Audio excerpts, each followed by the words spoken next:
တုံးမြန်ရွာထိပ်ကကြော်ကြီးဆိုတဲ့လူငယ်လေးဟာထူးဆန်းတဲ့ရင်မှန်းချက်တစ်ခုရှိနေပါတယ်။အဲ့ဒါကတော့ကဘာကျော်စပုံမှုကြီးတယောက်ဖြစ်လာဖို့ပါပဲ။ဒါပေမဲ့သူ့ရဲ့လက်ရာကတော့စားမိသူတိုင်းအတွက်ဘေးဒုက္ခတစ်ခုလို့တောင်တင်စားရလောက်အောင်ဆိုးရွားလှပါတယ်။အိုးမှုင်းနေရပဲဒီနေ့တော့ငါရဲ့လက်စွမ်းပြဘဲချက်နည်းနည်းနဲ့ပစွန်တုံရဟင်းလေးရလာတော့မယ်။ပစွန်မရှိတော့လဲပရစ်လေးတွေနဲ့အစားထိုးလိုက်တာပေါ့။ဒီရတာတော့ဘလို့နေမလဲမသိပါဘူးကွာ။အောင်မလေးလေချောင်းနဲ့ခါတက်သွားတာပဲမွေဟောက်သေးချေတွေအထက်များသွားလို့ထင်တယ်အောင်နဲ့ကိုပဲမြည်ခိုင်းကြည့်ရတော့မယ်ဟိသူဘလို့တုံးမြန်မလဲဆိုတာသိရအောင်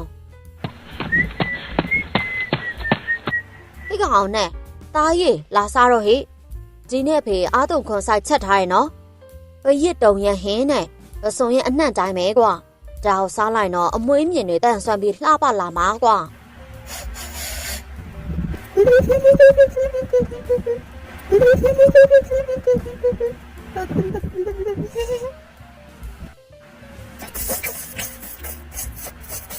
ဟာအောင်နဲ့နင်ဒါဘာသဘောလဲကွာငါဟင်းထဲအဲ့ဒီဖနက်ကပိုစားကောင်းနေလို့လားငါဘလောက်တောင်ကြိုးစားထားရလဲဆိုတာမင်းသိလားကွာမင်းမစားရင်လည်းငါမစားဘူးကွာဘသူကများရေရဝုံဝုံစားရင်းပါလေဒါကတော့ခွေးတောင်မစားတဲ့လက်ရာဆိုတဲ့စကားရဲ့မြစ်ဖျားခံရပါပဲသူ့လက်ရာကဘလောက်ပဲခါသီးပါစေကျော်ကြီးကတော့လက်မလျှော့ခဲ့ပါဘူးသူဟာအိမ်မက်တွေတကယ်ဖြစ်လာဖို့အတွက်ကုန်ကျန်းအသစ်တွေရှာဖွေဖို့ခရီးဆက်ခဲ့ပါတယ်ဒီနေ့လည်းထုံးဆက်နိုင်မယ်တိုးရင်းမှာကုန်ကျန်းရှာဖို့ထက်လာပြန်ပါပြီဘဝစင်စင်ရဲရဲမွေးဖွားလာတဲ့ပြင်စပုံမှုဖြစ်ချင်တဲ့အိမ်မက်ကြီးကလည်းရှိသေးတယ်အဆန်လည်းမရှိဒါပေမဲ့ဘာပဲဖြစ်ဖြစ်ဘဝဆိုတာရှေ့ဆက်မှာပဲလေအဲ့ဒီလိုတယောက်တည်းစကားတပြောပြောနဲ့လမ်းလျှောက်လာရင်ကျော်ကြီးဟာမြေချင်းတစ်ခုကိုတွေ့သွားခဲ့ပါတယ်ဟောဒီအပေါက်ကတော့လေပစုံတွင်ဖြစ်ရမယ်ဒီလိုအပေါက်မျိုးဆိုရင်တော့အထက်ကကောင်ကအကြီးကြီးဖြစ်ရမယ်အသားတွေလည်းပြည့်နေမှာပဲအိုးတွေးကြည့်ုံနဲ့တင်တရေကြလာပြီမနှေးစီနေတော့ဟေ့နိုင်လိုက်စမ်းကျော်ကြီးဟာရှိသမျှအားကုန်တောင်းပြီးအဲ့ဒီအပေါက်ကိုတူးလိုက်ပါတယ်ဒါပေမဲ့ထွက်လာတာကတော့သူထင်တယ်လို့ပစုံလုံးမဟုတ်ပဲမွေကြီးတစ်ကောင်ဖြစ်နေခဲ့တာပါဒါကိုတောင်ကျော်ကြီးကတော့ငရှင်းတစ်ကောင်လို့အမြင်မှားလိုက်ပါသေးတယ်ဟေးငရှင်းဖြူကြီးပါလားကွာကံကောင်းလိုက်တာအခုပဲဖမ်းရမယ်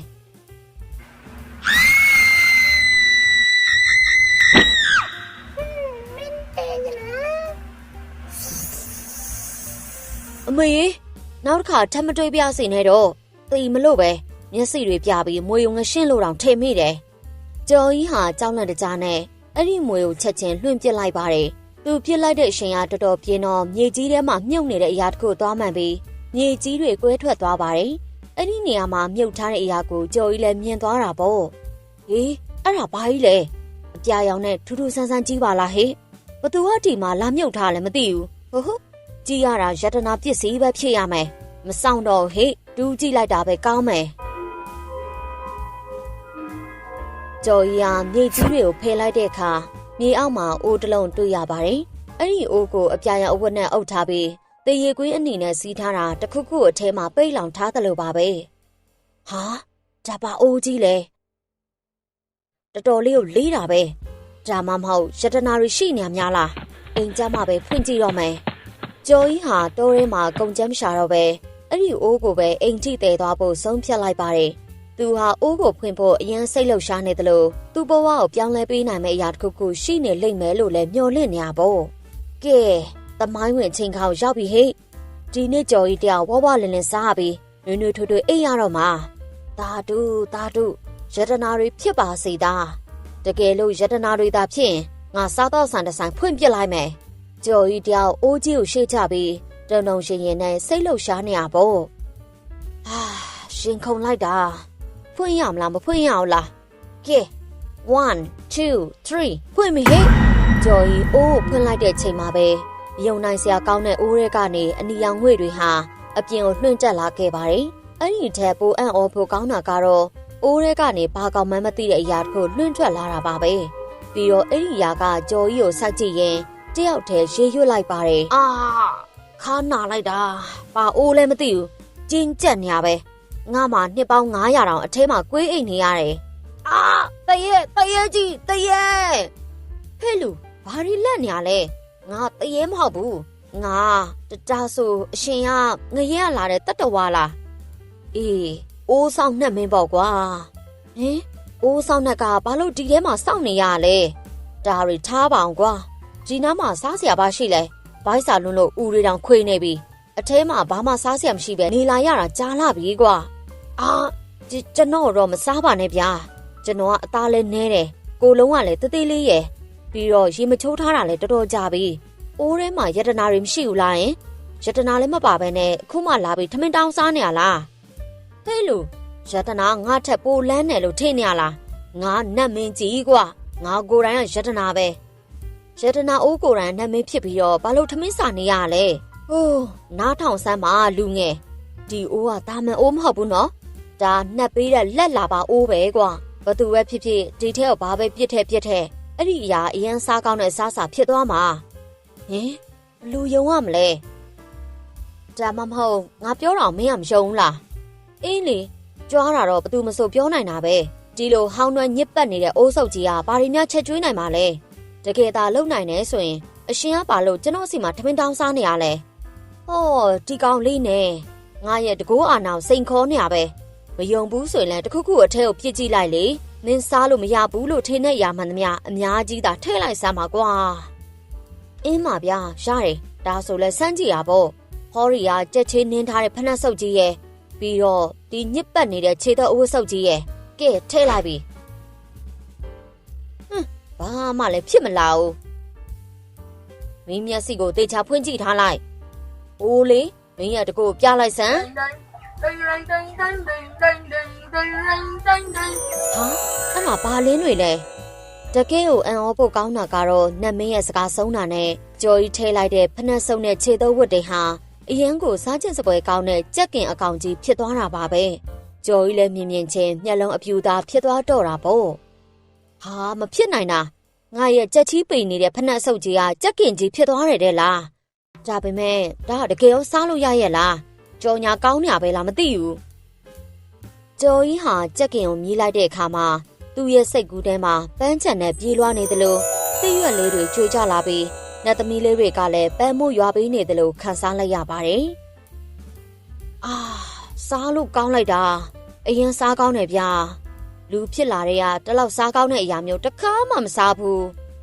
ကဲဘလို့လဲအခုတော့ယုံပြီလားဒါပေမဲ့တခုတော့တတိထားရမယ်နော်မိမသုံးပစ္စည်းတွေတော့ဒီအိုးထဲကိုအကြမခံနဲ့ဟိမဟုတ်ရင်အိုးရဲ့တကိုးတွေချက်ချင်းပြက်ပြဲသွားလိမ့်မယ်ဟုတ်ကဲ့ပါဗျာကျွန်တော်ချမ်းသာတော့မယ်ကျွန်တော်စားတော့ဆိုင်ကျတစ်ဆိုင်ဖွင့်တော့မယ်ဒီကောင်တော့ငါပြောတာရောတေချာနားထောင်နေရလားမသိဘူးဒါဟာကြော်ကြီးအတွက်တော့တကယ်ကိုတန်မိုးဖြစ်များတဲ့ရတနာတိုက်ကြီးရလိုက်တာပါပဲအမိုက်တွေကိုစားစရာဖြစ်ပြောင်းလဲပေးနိုင်တာကကြော်ကြီးအတွက်တော့အကိုက်ညီဆုံးပါပဲဘာဖြစ်လို့လဲဆိုတော့ကျွမ်းအစ်စ်မာတောင်အဆိုးရဆုံးဖြစ်တဲ့သူ့ရဲ့ဟင်းချက်စွမ်းရည်ကိုအစားထိုးပေးနိုင်လို့ပဲလေဒီအကြောင်းသာသိရင်နေချီတယောက်ကတော့သဘောကျနေတော့မှာပဲနေချီရေနေချီနှမလေးနေချီဘယ်ကနေရောက်လာပြီးဒီနားမှာလာအော်နေရလဲဟာကိုကျော်ကြီးပါလားဘယ်ကလာမှာလဲတိုးရဲကနေပြန်လာတာပေါ့ဟာမလေးနေချီဒါအကူကြီးရဲ့ဟင်းချက်နေအတင်နဲ့လှုပ်ထားတဲ့စားစာပဲစားကြည့်လိုက်နော်အာမခံနေညီမလေးဆွဲလန်းသွားစေရမယ်အိုးတကယ်လားရင်ကိုကြီးဟိုနေ့ကအကူကြီးကျွေးတဲ့ဟင်းကြောင့်လေညီမလေး3ရက်တောင်ဝမ်းပြတ်သွားတာဒါပေမဲ့အကူကြီးစိတ်မကောင်းမှဆိုလို့ညီမလေးစားပေးပါမယ်အိုးချစ်ဖို့ကောင်းလိုက်တာညီမလေးရဲ့ဟာအိုးအရင်စားကောင်းတာပဲအကူကြီးရဲ့ဒါပေါ့ငါထင်ထားတဲ့အတိုင်းပဲဒါကိုကြီးကဘလို့များချက်လိုက်တာလဲဒါတော့လျှို့ဝှက်ချက်ပေါ့အကူကြီးကစားတော့ဆန်ဖွင့်တော့မှမလို့ညီမလေးကိုပထမဆုံးမြည်ကြည့်ဖို့လာကြွေးတာအော်ညီမလေးထင်တယ်ဒီဟင်းကညီမတို့ရွာမှာအယောင်ရဆုံးဖြစ်လာမှတေချာတဲ့ကိုကြီးအိုးတကယ်ကြီးလားဒီညတော့ကြည့်ရတာအကူကြီးပျော်လွန်းလို့အိတ်တောင်ပျော်ပါမလားမသိဘူးနော်ဟဲ့သမီးရေချိုးပြီးထမင်းစားတော့လေဟောညီမလေးကိုလာခေါ်နေပြီညီမလေးသွားတော့မယ်နော်အင်းမညီမလေးလည်းထမင်းကောင်းကောင်းစားနော်ဟုတ်ကဲ့ကိုကြီးဟာနေချီအောင်စားကောင်းတယ်လို့ချီးကျူးတယ်ဆိုတော့ငါဆိုင်ကတော့ပေါက်ပြီဟိနောက်နေ့မနက်မှာတော့ကျော်ကြီးဟာသူ့ရဲ့အိမ်ရှိမှတင်စားတောင်းဆိုင်လေးဖွင့်လိုက်ပါတယ်ဖွင့်ခြင်းပထမဆုံးနေ့မှာတင်တန်းစီဆောင်ဆိုင်ပြီးဝယ်ယူသူတွေနဲ့မပြတ်စီကားပြီးရောင်းကောင်းလှပါတယ်ဘာကြောင့်လဲဆိုတော့တခြားဆိုင်တွေနဲ့မတူတဲ့ထူးခြားတဲ့အရာသားကြောင့်လူတွေကဆွဲလန်းနေကြတာပေါ့ဟိတ်ကျော်ကြီးငါ့ကိုဝက်ဦးချောင်းတစ်လုံးလောက်ပေးစမ်း ဘိုက်စာလွန်းလို့မင်းကောင်းအောင်တောင်စားပြစ်တော့မယ်ရစီရမယ်အကိုကြီးခဏလေးတော့စောင့်ပြကုန်ကျန်းတွေလာနေပြီပြောဆူနဲ့ကြော်ကြီးဟာအိုးရဲကိုတုတ်တစ်ချောင်းကောက်ထည့်လိုက်ပါတယ်ဟဲ့လူမင်းအိုးရဲကိုဘာတွေထည့်လိုက်တာလဲစိတ်ကိုအေးထားပါဗျာဒါဟင်းအရသာရှိစေမဲ့လျှို့ဝှက်ချက်ပဲလေကဲနှမင်းကြီးရေလုပ်ငန်းစလိုက်တော့ငါဝက်ဦးချောင်းမှားတာလေတစ်ကိုင်းတွေမှားတာမှမဟုတ်တာဟုတ်ပါဟာဟုတ်ပါဒါချင်းစိတ်ခွေတွေမဟုတ်လားဟာမင်းဘာပဲလုပ်လို့မြင်လှုပ်ဆမ်းပါငါဒီမှာစောင့်နေတာကြားလာပြီဟုတ်တယ်စောင့်နေတာနဲ့တင်ဘိုက်ကပိုးတောင်စားလာပြီဟာသူတောင်ဘလို့များလှုပ်လိုက်တာလဲငါတို့မျက်လက်ပြနေရတော့မဟုတ်ပါအောင်နော်ဒါတော့ကျွန်တော်ရဲ့ကိုပိုင်အချင်းလို့ပဲပြောပြရစေဟာစားကောင်းလို့မျက်ရည်တောင်ကျတယ်ဗျာအနှံ့လေးကလည်းမှွေးနေရပဲဟုတ်ပါဗျာစားကောင်းလို့မေးရိုးတွေတောင်ပြုတ်ကြမတက်ပဲဟေးနံပါတ်3ဝိုင်းကလူကောင်းကောင်းကြီးနဲ့လူစားတော့နည်းနည်းသေးချာစားစမ်းပါအကုန်ဖိတ်စင်ကုန်ပြီတောင်ငါဖနှက်ပုတ်ကြီးတွေကနေအားတုံခွန်ဆိုင်ဖန်နီးထားတာဟာနတ်မင်းကိုမမြင်ရတဲ့ရွာသားဟာမသိစိတ်သေးကနေအနားမှာတယောက်ရှိနေသလိုကြက်သိန်းတွေထသွားပါတယ်ဟင်ဘာလို့တကူလုံးကြက်သိန်းတွေထသွားရလဲမသိဘူးအေးပေးဆက်ဖွင့်ထားတာအေးလုံးလို့လားအော်နေပါဦးဒီဆိုင်မှာအေးပေးဆက်မှမရှိရပဲကျော်ကြီးရဲ့ဆိုင်ကတော့အရန်ကိုအဆင်ပြေချောမွေ့နေရပေါ့ဒါပေမဲ့ကျော်ကြီးတို့ဆိုင်ရဲ့ပေးနာကတခြားဆိုင်တစ်ဆိုင်ကတော့တကယ်ကို6ကက်ကက်ဖြစ်နေပါတယ်အဲ့ဒီဆိုင်ကတီရွာမှာဖွင့်လာတာလဲကြားလာပြီးဖြစ်တယ်လို့အခမ်းအနားဆုံးဆိုင်ကြီးလည်းဖြစ်ပါတယ်အဲ့ဒီဆိုင်ထဲမှာအေးပေးဆက်တွေလည်းရှိပြီး DB တွေလည်းရှိပါတယ်ပြောရရင်တော့အကုန်အလုံးစုံရှိရပေါ့လေဒါပေမဲ့မရှိတာတခုကတော့လာစားတဲ့လူတွေပါပဲဒါဘာဖြစ်တာလဲဟာဘာလို့ဒီနေ့ငါဆိုင်မှာသမင်းလာစားတဲ့သူတယောက်မှမရှိရတာလဲအကုန်လုံးကဘယ်ပြောက်ကုန်ကြရလဲအကုန်လုံးကကျော်ကြီးရဲ့ဆိုင်ဖက်ကိုရောက်ကုန်ကြပြီလေတထေအဲ့ဒီဆိုင်ကဟင်းတွေကအရန်စားကောင်းတယ်လို့ပြောနေကြတယ်စားလိုက်ရင်ကောင်းကင်ပေါ်ပြန်တက်သွားမတက်ပဲတဲ့ဟိုကျော်ကြီးဆိုတဲ့ကောင်လားအမိမဲ့အဖမဲ့ကောင်စုပ်လေးကဘာများချက်တက်မှမလို့လဲသူ့မျက်နာနဲ့တင်ဘာမှလောက်တက်မှမဟုတ်ပါဘူးကွာကြက်ဥကြော်တောင်ကျွမ်းအောင်ကြော်တတ်တဲ့ကောင်မဟုတ်ဘူးအဲ့ဒါတော့ဟုတ်တယ်တထေကျွန်တော်ကိုယ်တိုင်လဲနားမလည်နိုင်ဖြစ်နေတာအဲ့ဒီကောင်နောက်မှာကုညစ်ပေးနေတဲ့အရာတစ်ခုတော့ရှိနေတာသိချတယ်ဟာအိုးဟိုစားပြီးနားလဲသွားမှာပါဒါပေမဲ့တထေကျွန်တော်တို့ဆိုင်ကအစားအစာတွေကလည်းဒီရက်ပိုင်းမှာအဲ့ဒါဟမ်ဘာဖြစ်လို့လဲဒါပြောပြမလားမသိဘူးအရသာတစ်မျိုးဖြစ်နေတယ်ဗျဘလို့မျိုးထူးဆန်းနေရလဲဒါငါဆွေစင်မျိုးဆက်ရဲ့လျှို့ဝှက်ချက်ဟင်းချက်နေနော်ဆက်စီဟင်းဆိုတာရှာစားခဲနေဟာတကဘာလုံးမှာငါဆိုင်တစ်ဆိုင်မရှိတာမင်းတို့အကုန်ကုန်အောင်စားရမယ်ဟာသိပြီအကုန်ကုန်အောင်စားရမှာလားဒါကိုစားပြီးရင်သိမလားဒါမှမဟုတ်အသက်ရှင်မလားတော့မသိဘူးအရသာပြင်းနေပြတထေငန်လုံးလို့ကြောက်ကက်တွေတောင်တုံနေပြီပြီးတော့စီရလည်းရမ်းများတော့ဆက်စီတွေပဲပြန်ထွက်လာတော့မလို့ပဲအောင်းမဲကြော်ကြီးမင်းကဘလို့ကောင်မလို့ငါ့ကိုလာပြီးပြန်ဆိုင်ရဲတာလဲငါဒီဆိုင်ကိုအလှဆင်ဖို့တိတ်နဲ့ချီပြီးရင်းနေထားတာမင်းကတော့ဒီတဲဆုပ်လေးနဲ့ငါ့ကိုလာပြိုင်နေပေါ့လေအေးဒါတော့ငါရှုံးမပေးနိုင်ဘူးကွာဒီပွဲမှာတယောက်ကတော့ပြာဖြစ်သွားစေရမယ်ဟိကောင်ကြောနဲ့ကြည့်အစီအစဉ်ခုခုဆွဲစမ်းကျွန်တော်တို့ကတော့အစီအစဉ်မဆွဲတတ်တော့ဘူးတထေမင်းတို့သွားကြည့်စမ်းဟိုကောင်ကြော်ကြီးစီမှာဘာတွေကောင်းနေလို့လူတွေကအသေးတန်နဲ့ဆွဲလန်းနေကြရလဲငါဆိုင်အောင်တောင်တယောက်မှမလာကြတော့ဘူးကွာတကယ်လို့သူ့မှာထူးခြားတဲ့ဟင်းချက်နေရှင်ငါအကုန်လုံးခိုးချပြမယ်ဟုတ်ကဲ့ပါတထေအခုပဲသွားလိုက်ပါမယ်ဒါနဲ့ခရီးစေး1000လောက်ပေးပါအောင်အိုးဟိုအမေရဲ့ကဲပါဟာဒီကောင်စုပ်တွေတော့လှုပ်လိုက်တလွဲငါပြောသေးခုတော့မမြင်ဘူးလားကွာတလောက်လေးသွားတာ1000တော့တောင်းနေရပေါ့အလုတ်ကတော့စူးစမ်းချင်ပါတယ်ဒါပေမဲ့ဘိုက်ကလည်းမရွေးတတ်ဘူးလေဟိုငါတပည့်တွေနဲ့တော့အဆင်ပြေပါမလားမသိဘူးဒီလိုနဲ့ဆိုင်ရှင်ဟာသူတပည့်တွေကိုကြော်ကြီးဆိုင်ရဲ့လျှို့ဝှက်ချက်ကိုတွားရောက်စုံစမ်းခံလိုက်ပါတယ်ပါလို့လူတွေကတလောက်တောင်ဆွဲလန်းပြီးသူ့ဆိုင်ကိုတယောက်မှမလာကြလဲဆိုတာကိုသိချင်နေတာပေါ့ညနေဆောင်လို့မှောင်လာတဲ့ခါမှာတပည့်နှစ်ယောက်ကဘသူမှမမြင်အောင်ခေါင်းမှာအိတ်တွေဆုပ်ပြီးကြော်ကြီးအိမ်ဖက်ကိုဖိုးကြောင်ကိုဝက်လာခဲ့ကြပါတယ်ဟေးအကိုကြီးကြော်ဖြည်းဖြည်းရှောက်အောင်ပြအိတ်ဆွတ်ထားတာတကယ်ပဲလူမမြင်အောင်ပုံလို့ရလို့လားကျွန်တော်တော့အသက်ရှူအောင်ကြက်နေပြီနွားချီနှံ့တွေကလည်းနှံလိုက်တာငိမ့်ငိမ့်နေစမ်းပါဒါ CIA အဆင့်ရှိတဲ့ကိုဖြောက်နီးကွာငါရုပ်ရှင်ထဲမှာကြည့်ဘူးတယ်အဲ့ဒါကြောင့်ပစက်ပိတ်ပြီးအိမ်ထဲကိုခိုးဝင်ကြမယ်တကယ်လို့လူမတွေ့ရင်အကုန်လုံးနှံ့အောင်ရှာအရေးကြီးတဲ့ပစ္စည်းကိုတွေ့အောင်ရှာမယ်နားလေလားโอเคနားလေပြီ အဲ့ဒီနောက်သူတို့နှစ်ယောက်ဟာကျော်ကြီးရဲ့အိမ်ထဲကိုခိုးဝင်ပြီးချောင်းကြည့်လိုက်ကြပါတယ်ဟေးအကိုကြီးကျော်အဲ့ဒီကောင်အိမ်မှာရှိနေတယ်ဗျအေးအဲ့ဒါဘာတွေအသေးအံလုံနေရလဲသူဘာတွေလုံနေရလဲကိုကြီးမင်းရတော့လေသူဦးလျှော်နေရများမှတ်နေလားကြည့်ရတာသူအဲ့ဒီအိုးအရင်ချစ်နေတယ်လို့ပဲနော်ကိုကြီးဒါမှမဟုတ်အဲ့ဒါသူ့ရဲ့အရေးကြီးဆုံးယတနာဖြစ်နေမလားဒါဆိုပကံစင်းနေတာရောဘာလဲဟာဒါကအဲ့ဒီလိုမဟုတ်ဘူးလေကိုကြီးရဲ့သူလုံနေတာကြည့်အောင်ကျော်ကြီးဟာသူ့ရဲ့လက်ခေါ်အိုးကြီးကိုပုတ်တက်ပြီးလူတယောက်ကိုပြောသလိုစကားပြောနေပါတယ်ငါရဲ့အသေးကျော်အိုးလေးအဲ့ဒီအချိန်မှာကျော်ကြီးဟာသူ့အိမ်ထဲကိုချောင်းကြည့်နေတဲ့ဆန်ရှင်ရဲ့တပည့်ကျော်နှစ်ယောက်ကိုမြင်သွားပါတော့တယ်ဟာဘသူများလဲလို့ကွာအကိုကြီးကျော်နဲ့အကိုကြီးကျစ်တော့ပါလားဟာသွားပြီဘာမှမဟုတ်ပါဘူးငါတို့ကအဝေးကနေလာတဲ့နာမည်မသိအစားတောက်မီးစမ်းသူတွေပါဟုတ်တယ်ဒီရဟင်းတွေအရင်စားကောင်းတယ်လို့သတင်းကြားလို့လေအဲ့ဒါကြောင့်နည်းနည်းလောက်လာမြည်ကြည့်ချင်လို့ပါအော်ကိုကြီးကျစ်တော့မဟုတ်ဘူးလား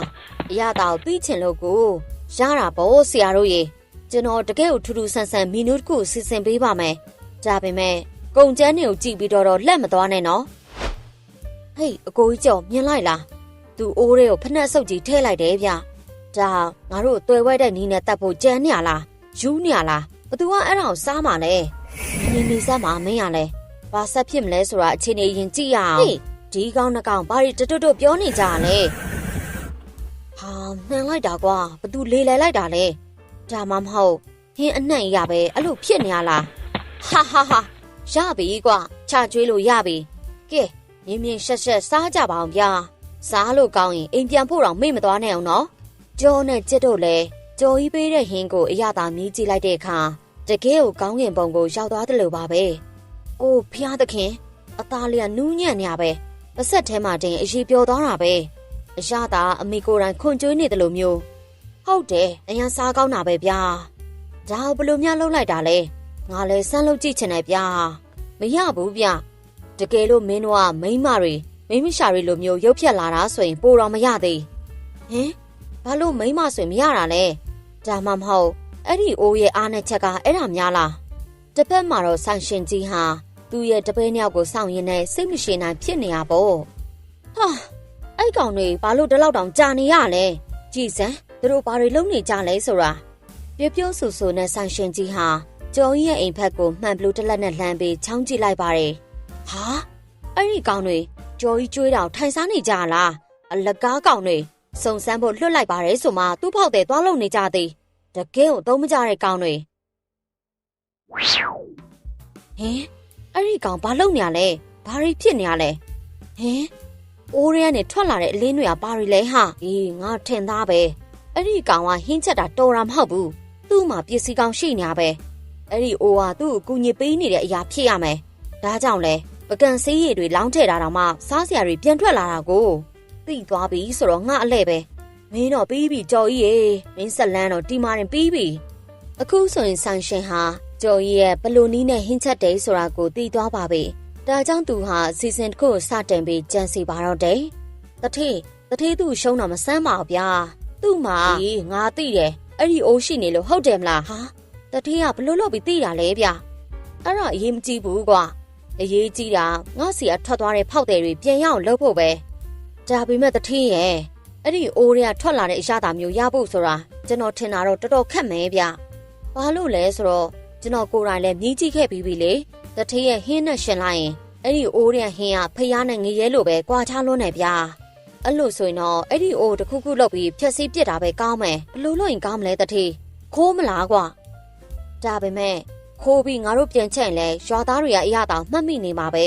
ဘာလို့လဲဆိုတော့သူ့အရာတာအရင်ထူးခြားနေအောင်အဲ့လိုဆိုရင်တော့အဲ့ဒီအိုးရိုက်ခွဲပစ်တာအကောင်းဆုံးပဲရိုက်ခွဲပစ်မယ်ဟုတ်လားတထေး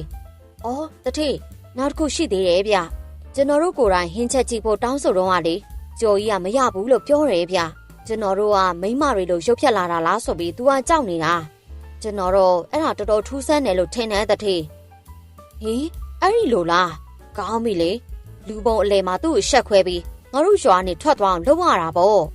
ဟင်အဖေကဘာလို့အဲ့လိုကြံစီညာလဲနောက်နေ့မနက်မှာတော့ထုံးစံတိုင်းပဲကျော်ကြီးရဲ့ဆိုင်မှာလူတွေကပြည့်ရှံနေတာပေါ့ဟေးစားစရာတွေဘသူလိုသေးလဲဘသူအလှဲ့လဲ ကျွန်တော်လိုသေးရဲ့ပြို့ကျွန်တော်လိုသေးရဲ့ပြို့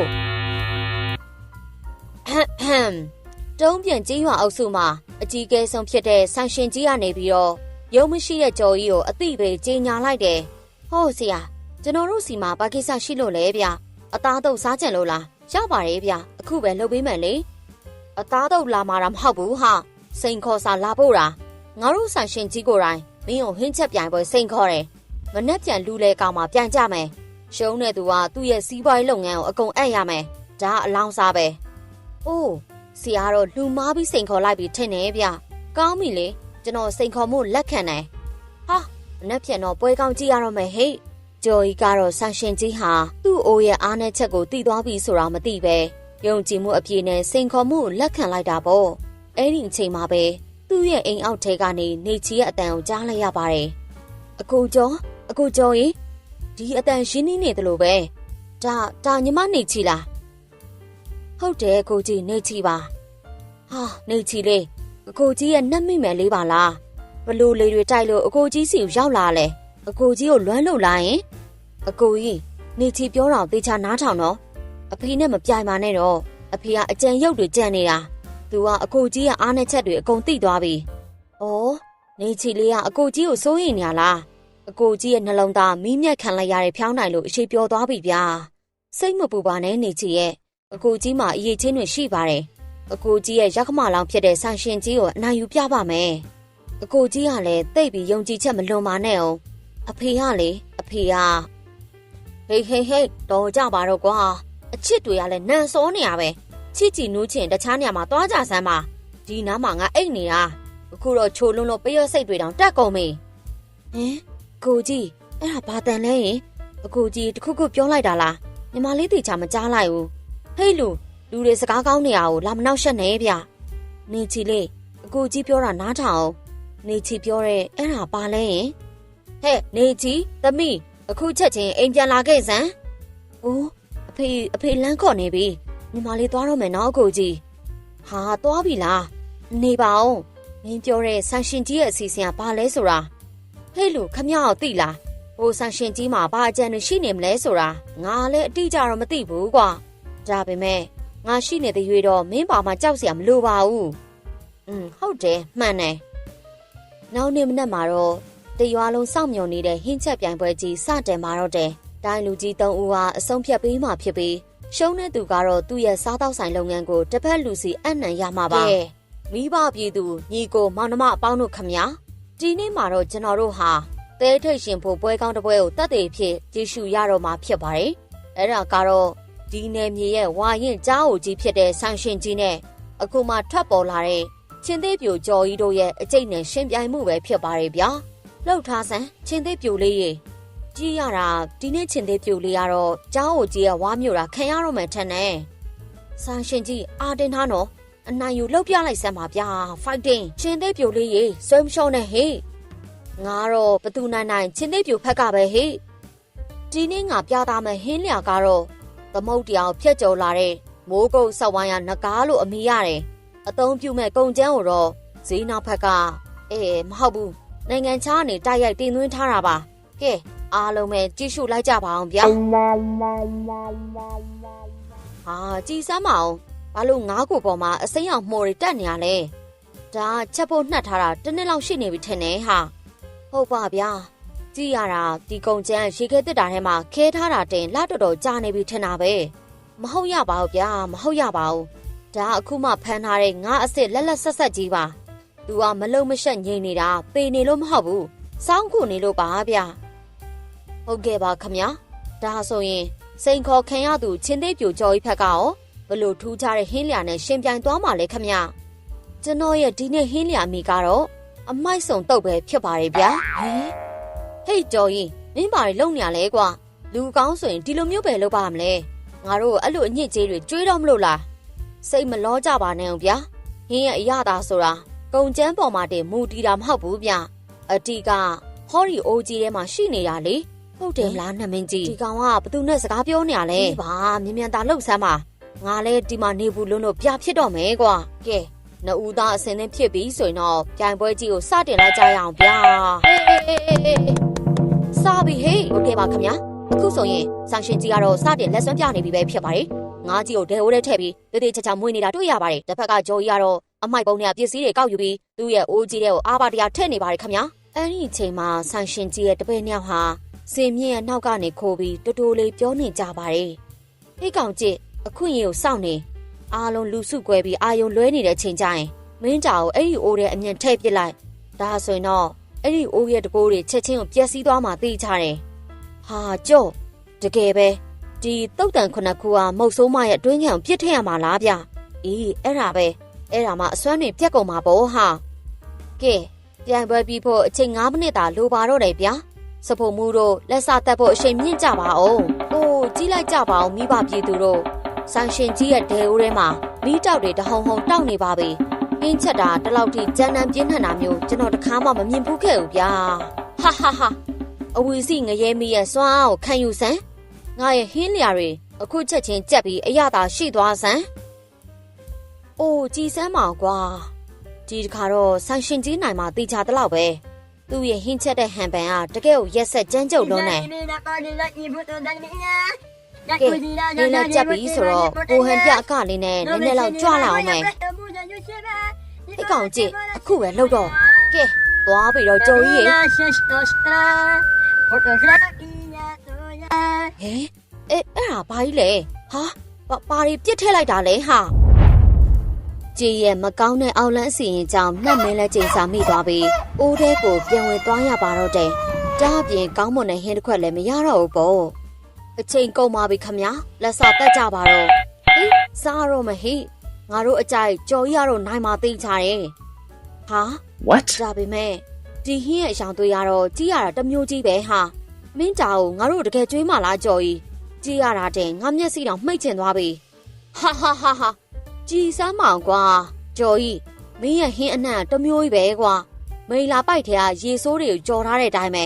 ကဲတိုင်လူချင်းမင်းတို့ခမညာတီကောက်ဟင်းကိုမြည်စမ်းကြည့်ကြပါဦးချင်းနေရတော့ဒီနေ့ဝမ်းရှော့တော့မှတိချသလောက်ပဲတိုင်လူကြီးတွေဟာမဝတ်မရဲနဲ့ပဲ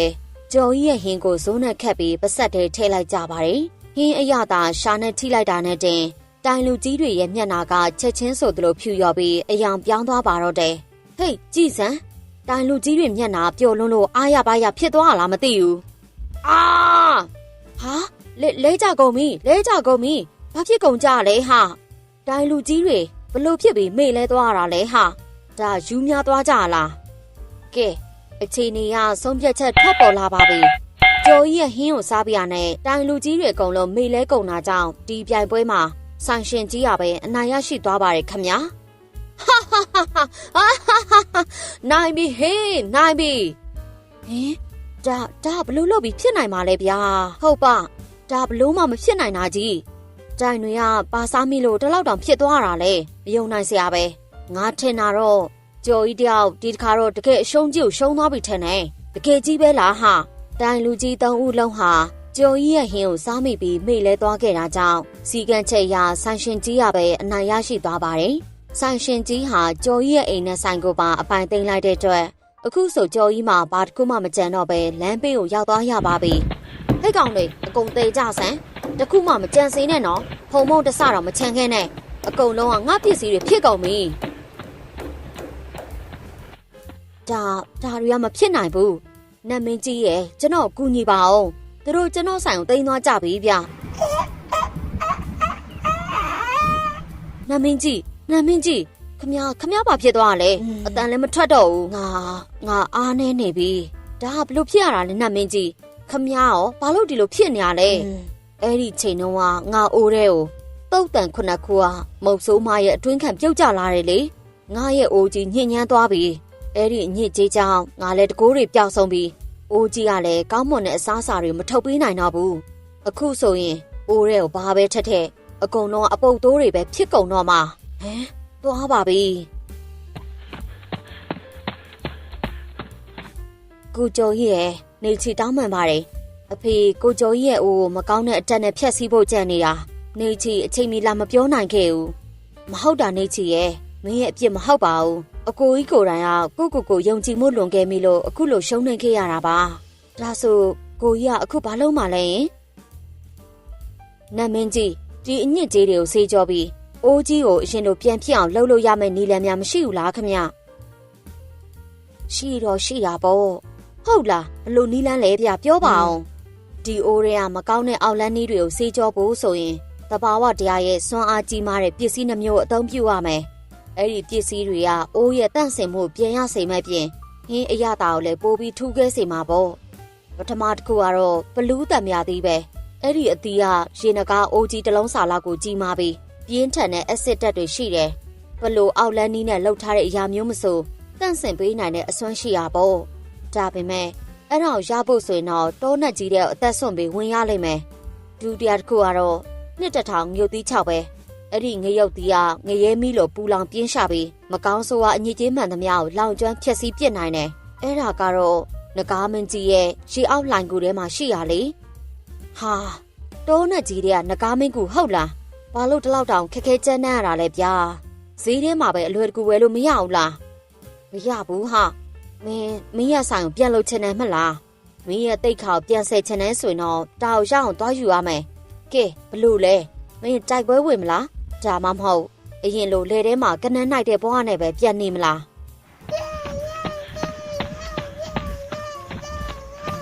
မဖြစ်ဘူးငါအရင်လိုလေထဲမှာကနန်းနိုင်တဲ့ဘဝကိုဘယ်တော့မှပြန်မသွားနိုင်ဘူးငါရှေ့ဆက်တိုးမယ်ရေကိုပဲဖြက်ရမီးကိုပဲတိုးရဘယ်အရာကားမှငါ့ကိုတားဆီးနိုင်မှာမဟုတ်ဘူးကြည့်နေလိုက်ပါဆိုင်ရှင်ကြီးကျွန်တော်ရဲ့ဆိုင်ကိုကျွန်တော်မရရအောင်ပြန်သိမ်းပြမယ်ကိုကျော်ကြီးအကိုကဘသူနဲ့စကားပြောနေရလဲရင်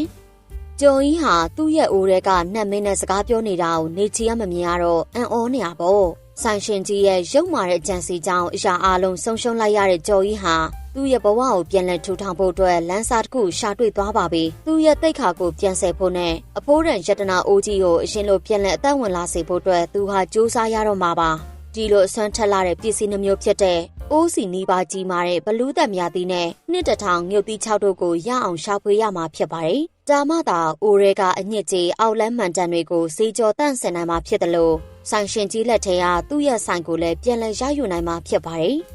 ကျော်ကြီးဟာနေချင်းအဖေဖြစ်သူဆိုင်ရှင်ကြီးနဲ့ပြန်ဆိုင်ရမှာအရှုံးကြီးရှုံးနေခဲ့ရပါတယ်ဒီနောက်မှာတော့ကျော်ကြီးမှာရှိသမျှအရာအလုံးဆုံးရှုံးသွားခဲ့ရပြီးသူပိုင်ဆိုင်တဲ့ဆိုင်လေးနဲ့နေအိမ်ကိုပါဆိုင်ရှင်ကြီးကအကုန်လုံးကိုသိမ်းပိုက်သွားခဲ့ပါတယ်ဆိုင်ရှင်ကြီးရဲ့တပည့်တွေဖြစ်တဲ့ကျက်နဲ့ကျော်တို့ဟာလည်းကျော်ကြီးကိုအနိုင်ကျင့်မောင်းထုတ်ခဲ့ကြပါတယ်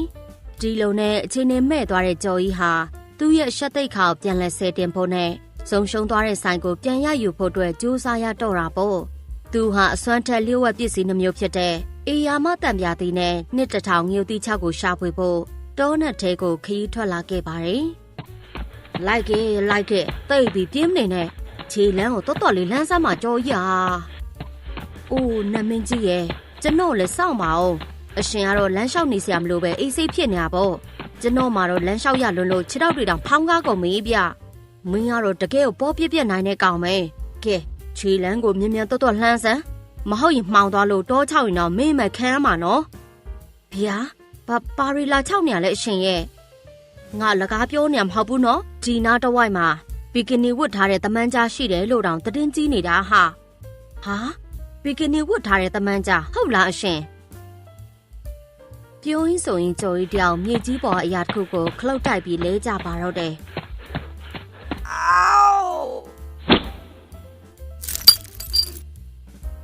ဟေးလူဒီမှာကြည့်စမ်းကျုပ်ကဘသူလဲဆိုတဲ့အချက်ကိုခမည်းမသိသေးဘူးထင်တယ်ကျုပ်လိုလူနဲ့တွေ့တော့မင်းကဒီအထူးထုတ်တစ်မြောင်နဲ့ပဲထိုက်တန်တယ်ဒီမှာကြည့်ဒါကတာမန်ဓာတ်မဟုတ်ဘူးနော်တိုက်တေနီယမ်အထူးထုတ်ဓာတ်ဗျကျုပ်ကိုယ်တိုင်19000တောင်ပေးဝယ်ထားတာတန်တိုင်တွေကိုပိုင်းလိုက်အောင်ဖက်ခနဲ့ပြတ်ထွက်သွားစေရမယ်မယုံရင်တေးဖို့သာပြင်ထားပြီတော့ဟုတ်လို့လားဟာတိုက်တေနီယမ်အစ်စ်ဆိုတဲ့ဟာကြီးကတေချာရဲ့လားဟုတ်ပါဗျာဒီတိုက်တေနီယမ်မှာအိပ်ပျော်နေလို့ထင်ပါရဲ့ဟဲ့ကောင်ဒါကတိုက်တေနီယမ်မဟုတ်ဘူးပလတ်စတစ်အစ်စ်မရှိရပါမင်းကတော့လှုပ်ပြီကွာအလကားလေကြီးညာပဲသိမ်းထားလိုက်ပါတော့ကြော်ကြီးဟာမြောက်တွေမြင်အောင်ရှက်စရာကြီးဟေးအဲ့ဒီအတန်ဘာတန်လဲဗျလေရင်ပြန်လာတဲ့အတန်လားမင်းအိမ်ကလေရင်ပြန်လားဟာအဲ့ဒီဟာကြီးကလေရင်ပြန်မဟုတ်ဘူးအဲ့ဒီဟာကြီးကဂျူရာစစ်မျိုးနွယ်စုဝင်ထင်ကြားကြီးကွာမြန်ပြေးတော့ဟမ် ဟာဟာဟာငါဒီနေ့တော့သွေးတွေရောအဝါဆုပ်ပြစ်အောင်မယ်ဟောလာနေပြီမင်းရဲ့သွေးတွေငါ့ကိုပေးစမ်းပါမင်းတို့ရအုပ်စုပြီးဟုတ်တယ်မလားကွာပိတ်အရသာရှိမှာပဲအမလေးကဲကြပါအောင်ချင်းကစကားလေးပြောတတ်တယ်ပြီးတော့ငါသွေးအမျိုးအစားကိုပါလိမ့်ပြီးခံမန်းနေသေးတယ်အနာမကတ်နဲ့နော်ငါမှလက်နဲ့ရှိတယ်တေးပြီးတော့တေးစမ်းဘ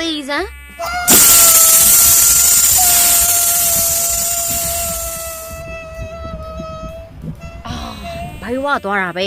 သွားပြီဟိနောက်နေ့မှပဲမင်းတို့စီကဝန်ဆောင်မှုပြန်လာယူတော့မယ်အခုတော့ကိုလက်တွေတော်တော်ပေါ့ပါသွားပြီငါလည်းပေါ့ပါသွားတာပဲငါပြောသားပဲတော်သေးတာပေါ့ငါမှတားလေးရှိနေလို့မဟုတ်ရင်အဲ့ဒီချင်းကြီးရန်နဲ့လွတ်မှာမဟုတ်ဘူးဟာမင်းကတော့ရှောက်ပြောနေပြန်ပြီတကယ်မဟုတ်ကတော့ရှောက်ပြောနေတာကဲလမ်းဆက်ရှောက်စမ်းမှာမြန်တွတ်လေးဟာအရှင်နဲ့မင်းကတော့ကျုပ်ရဲ့အစွမ်းကိုမြင်ပြီးအံ့ဩသွားပြီမလားဒီနောက်မှာတော့သူတို့နှစ်ယောက်ဟာတိုးနဲ့ကြီးတဲ့ကိုတဖြည်းဖြည်းတိုးဝင်လာခဲ့ကြတယ်လမ်းမှာချင်းကြားကြီးနဲ့တွေ့ခဲ့ရတာကိုကြည့်ချင်းအပြင်ဒီတော့အုပ်ထဲမှာအဲ့ဒီထပ်ပို့ပြီးထူးဆန်းတဲ့အရာတွေရှိနေအောင်မယ်ဆိုတာသိချနေပါတယ်အချိန်ကြီးကတော့တော်တော်လေးကိုခြောက်ချဖို့ကောင်းလာပြီဗျာနေရလည်းဝင်သွားပြီဆိုတော့ပတ်ဝန်းကျင်တစ်ခုလုံးကမောင်မဲနေရပဲတကယ်ကိုကြောက်စရာကြီးဗျာကျော်ကြီးမင်းမတက်မိပါရဲ့လားကွာဘာရင်လဲထုတ်လိုက်လေဘာဟာဘောကိုရှင်ရဲ့ကျုပ်ကိုယ်တိုင်အမြဲဆောင်ထားတာဓမ္မကြီးဒါအထူးထုတ်တက်မိဗျာအားကုန်သွားလားမသိဘူးဟေးကောင်ငါတို့မင်းကိုတော်တော်စိတ်ပြက်နေပြီနော်မင်းဟာတခုမှလည်းအသုံးမကျပါလားကွာခဏလေးပါရှင်ရဲ့ဒါနီးပညာပိုင်းဆိုင်ရာချွင်းချက်တစ်ခုရှိနေလို့ပါ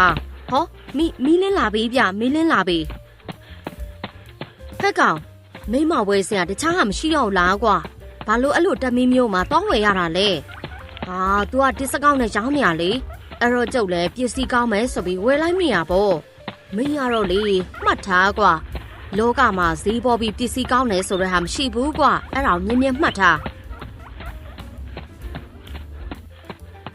ဟေးအရှင်နဲ့မင်းဟိုမှာကြည့်လိုက်ပါအောင်ဗျဟေးအဲ့ဒါ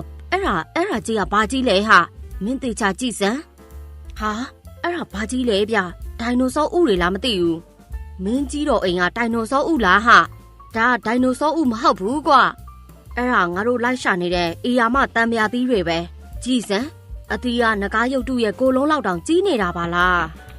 ကျော်ကြီးလည်းလိုအပ်နေတဲ့အေယာမတံမြာသီးကြီးကိုမြင်လိုက်ရတော့ရမ်းကိုဝမ်းသာသွားတာပေါ့ဟာ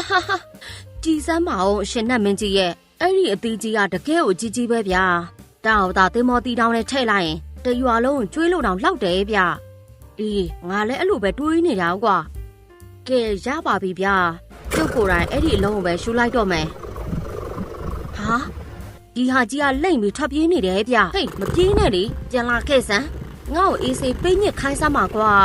ဟဲ့အောင်ကျော်ကြီးအဲ့ဒီအသီးကတော်တော်မြန်တာပဲဟာမြန်လိုက်စမ်းရက်စမ်းလို့ငါပြောနေတယ်လေမင်းကိုငါဖမ်းဖို့အတွက်ကောင်းကောင်းမွန်မွန်ရပ်ပြီးစမ်းပါဟာ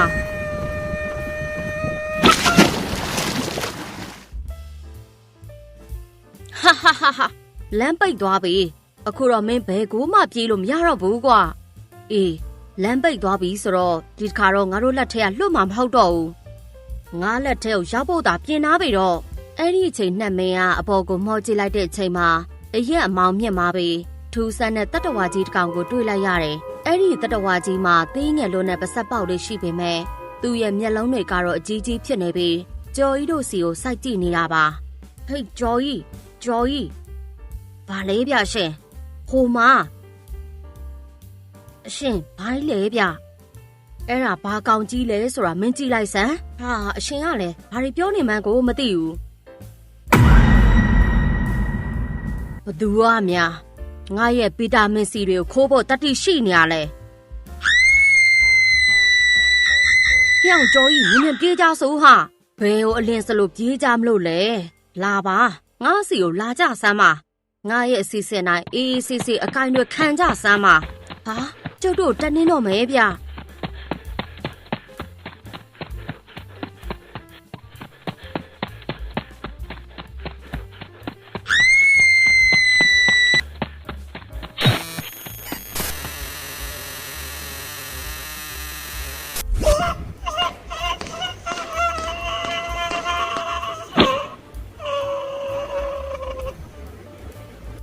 ဟာ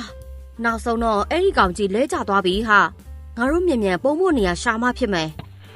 အဲ့ဒီနောက်ကျော်ကြီးတို့နှစ်ယောက်ဟာတစ်ခေါင်းပေါက်ကြီးတစ်ခုတည်းဝင်ပြီးပုံနေကြပါတယ်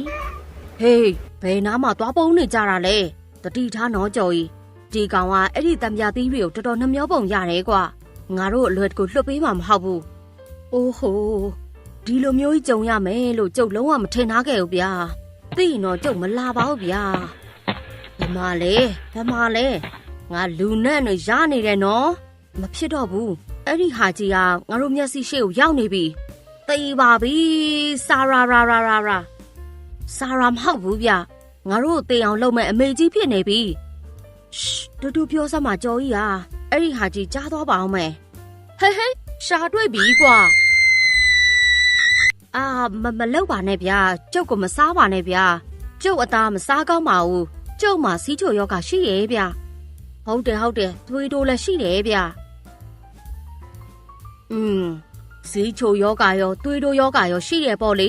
ဒါနဲ့နေစမ်းမအောင်ဘသူကများမင်းတို့ငါစားမယ်လို့ပြောလို့လဲဗျာအဲ့ဒါဘာစကားလဲဗျာဘာလို့ဆိုလိုတာလဲလူသားတွေဆိုတဲ့ဟာအစိတ်တောက်တွေစူဝေးရပဲလေငါအဲ့ဒီလိုညစ်ပတ်တဲ့အရာတွေမစားဘူးကွာဟင်ဒါဘလို့ဖြစ်တာလဲအိုးဒါဆိုခမရလူမစားပေါ့လေဟုတ်တယ်လေဘာဖြစ်လို့လဲဝမ်းနေသွားလို့လားခမရဘလို့အမျိုးအစားပြိတ်တာကြီးလဲဗျခမရလူမစားဘူးဆိုရင်ငါတို့နောက်ကိုဘာလို့ဒီလောက်ထိလိုက်လာတာလဲဘလောက်တောင်ကြာခဲ့ပြီလဲလူသားတွေကိုစားခဲ့တယ်ဆိုတဲ့ဟာခင်ဟောင်းကြီးလေငါခစ်တဲ့ဘာရှင်တဲ့ပြိတ်တာကြီးဟာငါမှအသက်လဲကြီးပြီးတော့ငါအသားလဲလုံးဝမစားဘူးဟာအသားမစားဟုတ်လား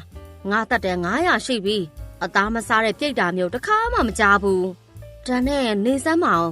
မင်းကဘလို့ကန်ကျမတွေဘလို့ဝကြွေးတွေရှိခဲ့လို့ဒီလိုမျိုးကြီးဖြစ်နေရလဲရုပ်ဆိုးပန်းဆိုးကြီးအေးအဲ့ဒီအကြောင်းကတကယ်ဝမ်းနည်းစရာကောင်းတယ်ငါလူဖြစ်တုန်းကကျက်မိုင်နဲ့ညီညွတ်တဲ့အစားအစာတွေပဲရွေးစားတဲ့နက်အိုင်တော်တယောက်ပေါ့လေငါအစားတောက်နဲ့ပတ်သက်ရင်အရန်အမွေစိန်ကြပြီးစီစာကြောင်ခဲ့တာဘယ်ဆိုင်မဆိုငါပါဆက်နဲ့မကိုက်ရင်ဆိုရှယ်မီဒီယာပေါ်မှာတက်ဆဲတာပဲဘသူမဆိုအစားစားရင်လည်းငါလိုက်နေတယ်တခြားလူတွေစားတဲ့အစားတောက်တွေကိုလည်းဒါကျက်မိုင်နဲ့မညီညွတ်ဘူးဒါမလက်ဆက်ဘူးဒါပရီမီယံအဆင့်မဟုတ်ဘူးဆိုပြီးလိုက်နောက်ရှက်ခဲ့တာပေါ့ကွာအိုးဟိုဒါဆိုရင်တော့ခမရနှုတ်သီးကောင်းရှာပါဖြစ်ပြီးပတ်ဆက်တယန်းခဲ့တာကိုဟုတ်တယ်ကွာငါတည်သွားတဲ့ခါကျတော့ငါလှုပ်ခဲ့တဲ့အာကုသိုလ်ကံတွေကြောင့်အခုလိုဖြစ်လာရတာပဲငါပတ်ဆက်ကအဖျားလောက်ပဲရှိပေမဲ့ဘိုက်ကြီးကတော့စင်အိုးကြီးလောက်ကြီးတယ်အမြဲတမ်းစာလောက်နေရပေမဲ့ငါရဲ့အရင်ကဆေးရိုက်ဟောင်းကစိတ်ထဲမှာဆွဲနေတော့အော်ဂန်နစ်ဟင်းသီးဟင်းရွက်နဲ့သစ်သီးတွေကလွဲလို့ဘာကိုမှစားလို့မရဖြစ်နေတယ်သနာစရာတော့ကောင်းသားပဲဗျာပြိုးရင်းနဲ့တောင်ငိုချင်လာပြီးဟိုမှာကြည့်လိုက်အောင်ဟောရီတစ်ပင်ကဓာတုမြေဩစာတွေတုံထားတာအဲ့ဒါကိုစားလိုက်ရင်ရှာတွေထုံသွားလိမ့်မယ်ဟောရီကမျက်နှုလေးတွေကိုကြားတော့လဲခွေးရအခုတင်မဲ့သေးလာပေါက်ထားတာကျမ်းမာရေးစံနှုံးတွေနဲ့မငြိညွတ်ဘူးပေါ့ကွာဟောရီအေယာမတန်ပြာတီတစ်မျိုးထဲတာလင်တပါဝမျိုးစစ်100%ဖြစ်နေတာအဲ့ဒါကြောင့်ငါဘဝတစ်ခုလုံးဒီအသီးကိုပဲစောင့်ရှောက်နေရတာပေါ့အိုးစိုးလိုက်တာဗျာတခြားဟောင်မဆောင်ပဲဘာလို့တန်ပြာတီကိုမှလာဆောင်နေရလဲဟောကြည့်စမ်းအဲ့ဒီဟာကြီးကဘာတွေရှောက်လုံနေရလဲမြင်တဲ့အတိုင်းပဲလေငါမှစားရတောက်ရတာအရန်ခက်ခဲတယ်အစားအစာတွေကလည်းပေါ့ပြက်ပြက်နဲ့ဘာအရသာမှမရှိဘူးငါဘဝတကယ်တနာဖို့ကောင်းပါလေကွာ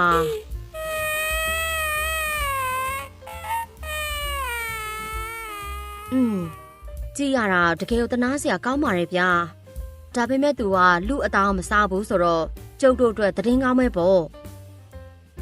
ဟဲ့နေအောင်ကြော်ကြီးသူကအစားတောက်တွေပေါ့ပြက်ပြက်ဖြစ်နေလို့ညင်းငွေ့ညာမလား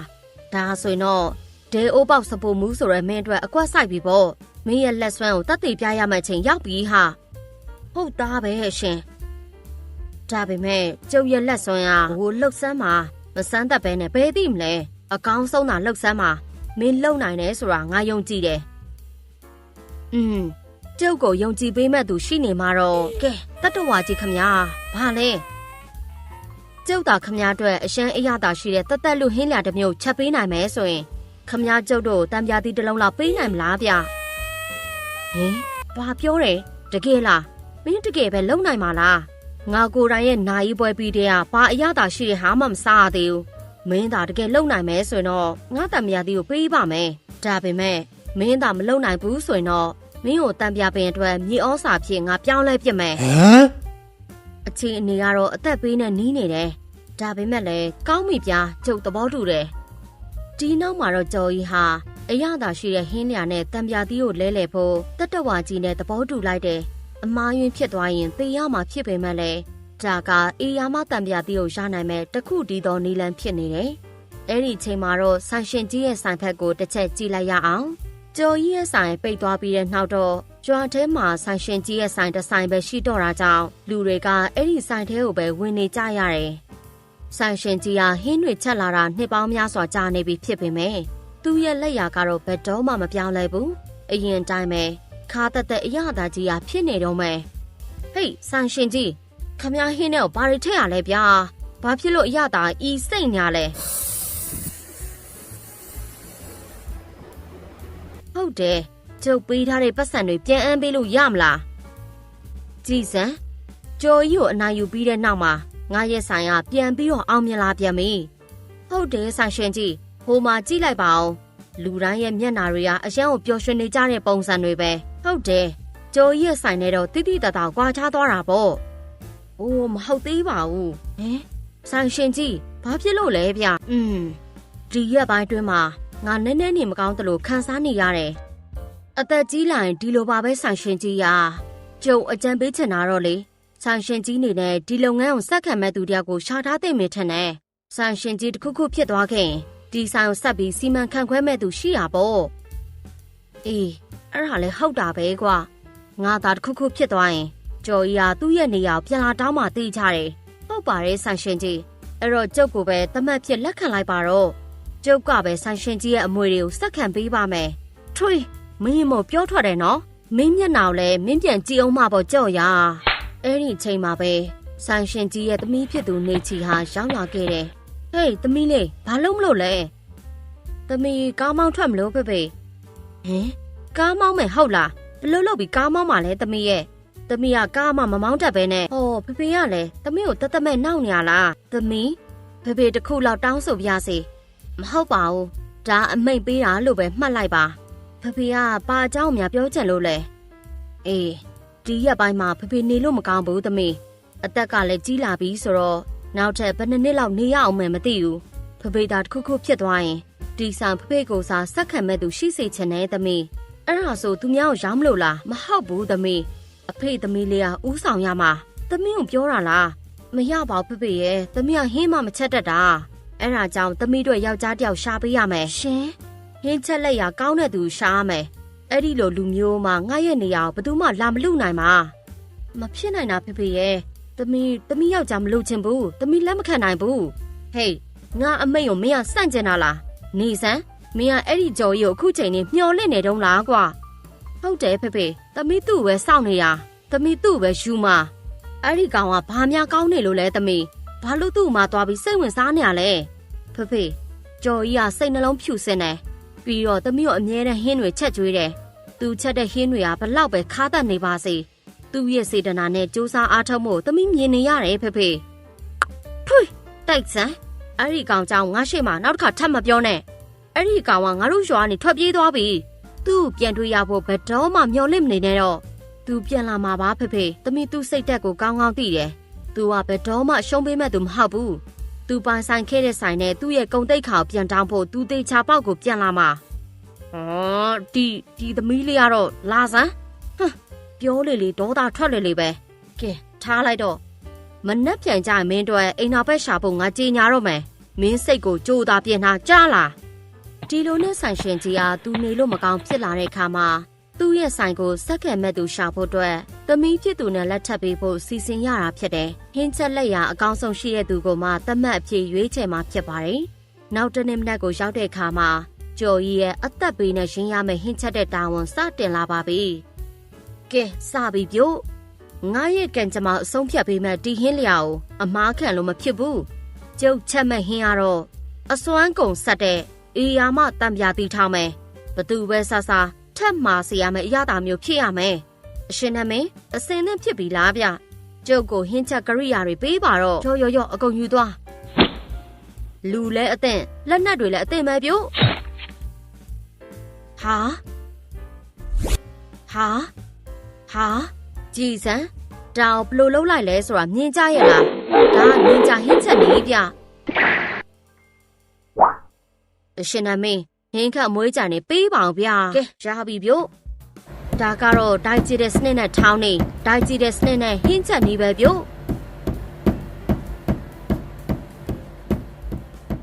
ဟေးကောင်တောင်စစ်ကနေစားဖြူလိုက်ရင်အရသာနှစ်ဆတောင်ပိုပြင်းသွားမှလားဟာဟုတ်တာပေါ့ဗျာနေအောင်မင်းလက်မောင်းနောက်တရောဆေးပြီးပြီလားအချိုမုံနေလည်းအများကြီးပဲပြီးတော့မင်းသုံးနေတဲ့ငှုပ်စုံနဲ့ငှုပ်ကြပွေရပိုးတက်ထားတာမဟုတ်ဘူးနော်အိုးဗျာအဲ့လောက်တောင်ခက်ခဲနေလဲကိုယ့်ဘာသာကိုပဲထောင်းစားလိုက်ပါတော့ကဲရပြီအရှင်ရဲ့တတဝါကြီးမြည်စမ်းကြည့်လို့ရပါပြီဗျာဟင်ပြီးတော့ပြီလားကြည့်ရတာတော့မစင်တုံးကြီးနဲ့တူးနေရပဲဒါတကယ်ရောစားလို့ရရဲ့လားခမရအဲ့လောက်တောင်စီစားကြောင်နေမဲဆိုရင်တော့ကျုပ်အကုန်သွန်ပစ်လိုက်မှာနော်ဟင်ခဏလေးပါအခြေအနေကတော့မလွယ်ဘူးဟဲ့လွတ်မာလားသိမာလားမသိဘူးကြော်ကြီးရေ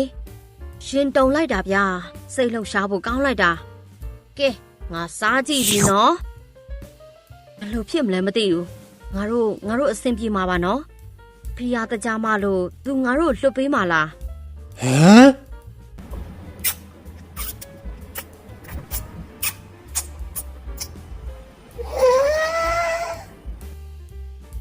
ဘလို့လဲဗျကျွန်တော်လွတ်မြောက်မှာလားဒါမှမဟုတ်ရှုံးနေသွားပြီလားကြီးရတာတော့သူကျေနဲ့သွားပုံရတယ်ထင်တာပဲထင်တာပဲလို့မပြောပါနဲ့ဗျာခွေးတော့မစားဘူး Oh no ဒုက္ခပါပဲသွားပြီဝေကျွေးတွေပါပဲလားကြော်ကြီးဟာဒါပေမဲ့ငါမင်းကိုနောက်ထပ်ခွင့်ရတဲ့ချိန်တော့ထပ်ပေးမယ်အိုးကျေးဇူးတင်လိုက်တာဗျာနောက်တစ်ချိန်တော့အမားမခံနိုင်တော့မဟုတ်ရင်တော့မင်းအလောင်းတော်လှမှာမဟုတ်ဘူးဟဲ့ကြော်ကြီးမင်းအခုထပ်ပို့ပြီးအတီပေါက်လောက်စမ်းပါအောင်ကွာမင်းတကယ်ပဲအသေးခံချင်းညာလားသူ့အတွက်အရသာရှိတယ်ဆိုတာဘလို့မျိုးလဲဗျာကျွန်တော်ဘလို့လုပ်ပြီးသိနိုင်မှာလဲဗျာ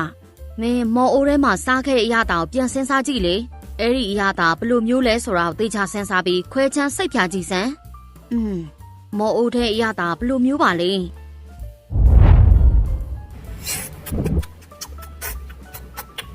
အော်ဟုတ်ပြီအဲ့ဒီတုန်းကစားခဲ့တဲ့အရသာအချိုငံဆက်အကုန်လုံးအချိုကြကြနဲ့အေးမတန်စိတ်ဤနေရပဲကျွန်တော်အဲ့ဒီအရသာကိုအပြေဝမှတ်မိသွားပြီကဲဒါဆိုအစအနေပြန်စားကြရအောင်ဖီအားတွေဝိုင်းနေတဲ့ကြားကကြော်ကြီးဟာနီလန်အစ်စ်ကိုဆန်းစားပြီးအားထုတ်လိုက်ပါတယ်သူဟာအတိတ်တုန်းကစားခဲ့ဘူးတဲ့အရသာကိုပြန်မြောင်းတတိယပြီးတတဝါကြီးလည်းသူ့လိုပဲကြိုက်နှစ်သက်လိမ့်မယ်လို့မျှော်လင့်ချက်နဲ့ဟင်းကိုစတင်ချက်ပြုတ်ပါတော့တယ်ဒါလေးကိုအများကြီးထည့်လိုက်မယ်ငါလွတ်မြောက်ဖို့ဒါအရေးကြီးတယ်ဒါပေမဲ့ဒီလောက်တင်ဆိုရင်မလောက်သေးဘူးအကုန်လုံးကိုတုံနှဲလိုက်မှရမယ်ဟမ်ဒါအရသာရှိစေမဲ့လျှို့ဝှက်ချက်ပဲပေါ့စောစောကသူဘာတွေများခဏလေးတွင်ထည့်လိုက်တာပါလေကဲကြွပါတတဝါကြီးမြည်စံကြည့်နေပါပြီခမဒီတခါရောတကယ်စားလို့ရတာသိချရဲ့လားကျွန်တော်လည်းမသိဘူးဗျကင်အောင်ပဲပုံအပ်ပြီးစမ်းကြည့်လိုက်တာပဲဘလို့လဲဗျအရသာဘလို့နေလဲဟေးအရှင်းကောင်းတယ်ကွာအရှင်းကောင်းတယ် very good ဟေးသိပြီးမှတ်နေရမြေဩစာပုံနဲ့ရောက်ဖို့လက်တလုံးအလိုပဲကျန်တော့တာကြော်ကြီးရေတော်သေးရပေါ့ကဲကောင်းပြီငါဂတိပေးထားတဲ့အတိုင်းမင်းတီတံပြာသီးလိုချင်တယ်ဆိုတော့လဲရှူသွားတော့ဟိုမှာလေဟိုနားမှာရှိတယ်အိမ်ကိုသာရှူပြီးပြန်မယ်တော့ဒီလောက်ကြီးတဲ့ဟာကြီးကိုကျွန်တော်အိမ်ထိဘလို့လုပ်ပြီးရှူသွားနိုင်မှာလဲဗျစိတ်မပူပါနဲ့ကွာငါမှအိမ်ရောက်ပို့ပေးမဲ့ဝန်ဆောင်မှုရှိတယ်နောက်ဆုံးတော့လဲငါတောက်ရခဲ့ပြီဟေးမင်းတို့ကဘယ်ဖက်ကိုသွားကြမှာလဲ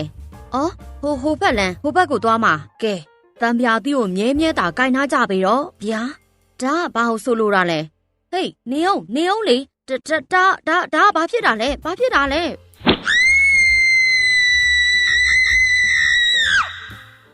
ကဲငေါမစေကွာနှုတ်ဆက်ပါတယ်တတဝါကြီးရဲ့ကောင်းမွန်တဲ့ကြော်ရီတို့နှစ်ယောက်ဟာ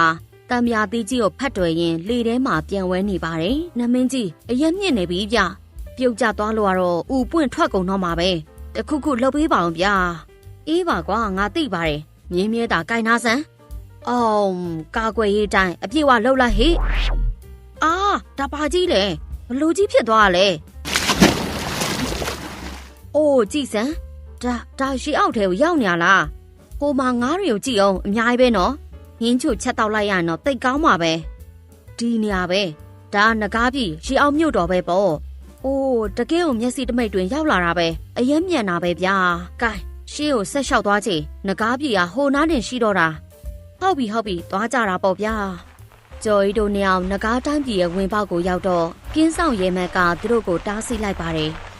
ရက်ဆန်မဝင်ရဘူးမင်းတို့ကဘသူတွေလဲဒီနေရာဘာကိစ္စနဲ့လာကြရလဲအေးစစ်ပြောကြပါဗျာကျွန်တော်ကကြော်ကြီးပါကျွန်တော်တို့ငကားမင်းကြီးစီကိုလာပြီးခစားတာပါအော်အဲ့လိုကိုဒါနဲ့မင်းနာမည်ကဘသူကြော်ကြီးလို့ခေါ်ပါတယ်ဗျာကြော်ကြီးအော်ဟုတ်ပြီဒါနဲ့မင်းတို့ဒီကိုဘာလာလောက်တာလဲ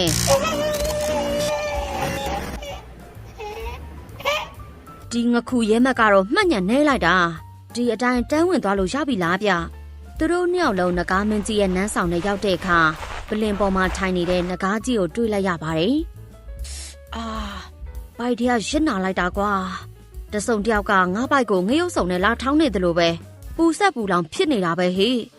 နတ်မင်းကြီးဟိုမှာမြင်နေရတာငကားမင်းကြီးလားဗျဘလို့ဖြစ်တာလဲအဝတ်စားဝတ်ထားတာကိုရီးယားမင်းသားကြနေရပဲဟေးပါဆက်ပိတ်ထားစမ်းကြော်ကြီးရှောက်မပြောနဲ့အောင်မင်းကြီးအခုစိတ်လက်မကြည့်တာမင်းမတွေ့ဘူးလားကွာဘသူကများသိချင်လို့ငါရဲ့ဂီတလေးကျင့်ခံလုံနေတဲ့ခန်းထဲတိဝင်လာရဲတာလေမျက်နှာမီးနဲ့အမောက်ခံချင်းညာလားဟုတ်ကဲ့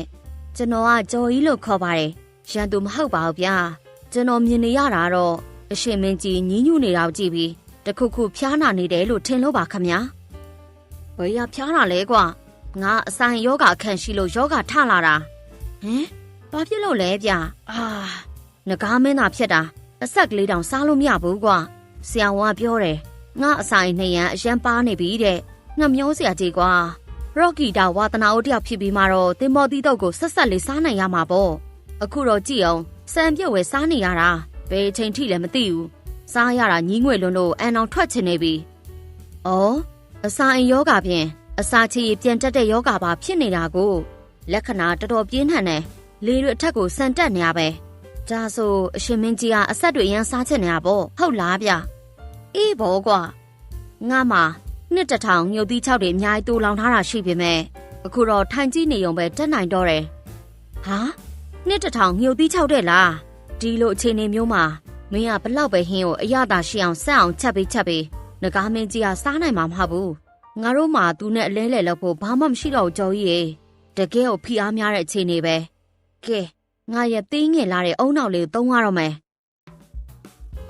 သိပြီအကြံရပြီအရှင်မင်းကြီးခမကျွန်တော်မှအကြံတစ်ခုရှိပါတယ်ကျွန်တော်အရှင်မင်းကြီးကိုကူညီနိုင်မဲ့နေလန်ရှိတယ်ဗျ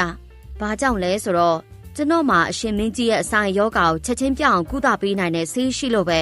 အဲ့ဒီဆေးကအရှင်မင်းကြီးကိုအဆက်တွေပြန်စားနိုင်အောင်လဲလုပ်ပေးနိုင်မှာပါဗျမင်းကဆရာဝန်လားလူသားရဲ့ဒီကနှစ်သမားတော်တွေတောင်ငါယောဂါကိုကုလို့မရဘူးမင်းကဘသူမို့လို့ငါ့ကိုကုသပေးမှလဲတကယ်လို့များငါ့ကိုလာလိမ့်နာဆိုရင်တော့မင်းကိုဖမ်းပြီးတောထဲမှာအလုတ်ကျွေးပြုတ်ခိုင်းပြစ်မှာနော်ကျွန်တော်မလိမ္မာဘူးခင်ဗျာကြီးလိုက်ပါဒီမှာအေယာမတံပြာသေးကြီးရှိတယ်ဒါအစိတ်တောက်တွေကိုပြန်လဲတန့်စင်ပေးနိုင်ပြီးဦးလန်းချောင်းကိုပုံမှန်ပြန်ဖြစ်အောင်ညှိပေးနိုင်တဲ့အစွမ်းတတ္တိရှိတယ်တကယ်လို့ကျွန်တော်မျိုးကုလို့ရှင်မင်းကြီးယောဂပျောက်သွားမယ်ဆိုရင်ကျွန်တော်ကိုနှစ်တစ်ထောင်ညှို့သီး6တွေခွဲပေးနိုင်မလားခင်ဗျာအေးရပါတယ်ကွာငါမင်းကိုအခွင့်အရေးတစ်ကြိမ်ပေးမယ်ဒါပေမဲ့ဒါကိုစားပြီးလို့ငါသာဘိုက်ပြန်နှလိုက်တော့မင်းအသက်ပြောက်မဲတာမှတ်ပြီတော့အဲဒီစကားကြောင့်ကျော်ကြီးရဲ့စိတ်ထဲကနေငါတော့လွတ်ပါမလားလို့တွေးနေမိတယ်ဒီနောက်မှာတော့ကျော်ကြီးဟာအေယာမတံပြာတီကိုတောင်းပြီးငကားမင်းအတွက်ဆေးပေါ်ဆက်ပေးဖို့ပြင်ဆင်ပါတယ်ဒါပေမဲ့ဒါကကျော်ကြီးကိုယ်တိုင်လည်းတကယ်ပြောက်မပြောက်မသိချပဲသူ့ဘာသာသူထင်မြင်ချက်နဲ့စမ်းသပ်ကြည့်တဲ့ theory သက်သက်သားဖြစ်ပါတယ်အရှင်မင်းကြီးမီးလေးနည်းနည်းလောက်မှုတ်ပေးပါဦးဒီကားလေးကိုထပ်ပြီးအားပြင်းပြင်းလေးမှုတ်ပေးနော်နတ်မင်းကြီးမီးတွေအများကြီးထည့်လိုက်လေဗျာအများကြီးထဲမှာပိုးပြီးထိအောင်ပါအေးပါကွာငါသိပါတယ်ကဲရော့အများကြီးထည့်လိုက်ပြီဟောအနံ့လေးကတော့တော်တော်မွေးလာပြီပဲတလောက်ဆိုရင်တော့ရလောက်ပြီထင်တာပဲကဲပြီးပါပြီအရှင်မင်းကြီးအခုပဲတောက်ကြည့်နိုင်ပါပြီအ အရှင်ထက်ပိုပြီးပိုက်မနာတာတော့သိချပါမလားကွာ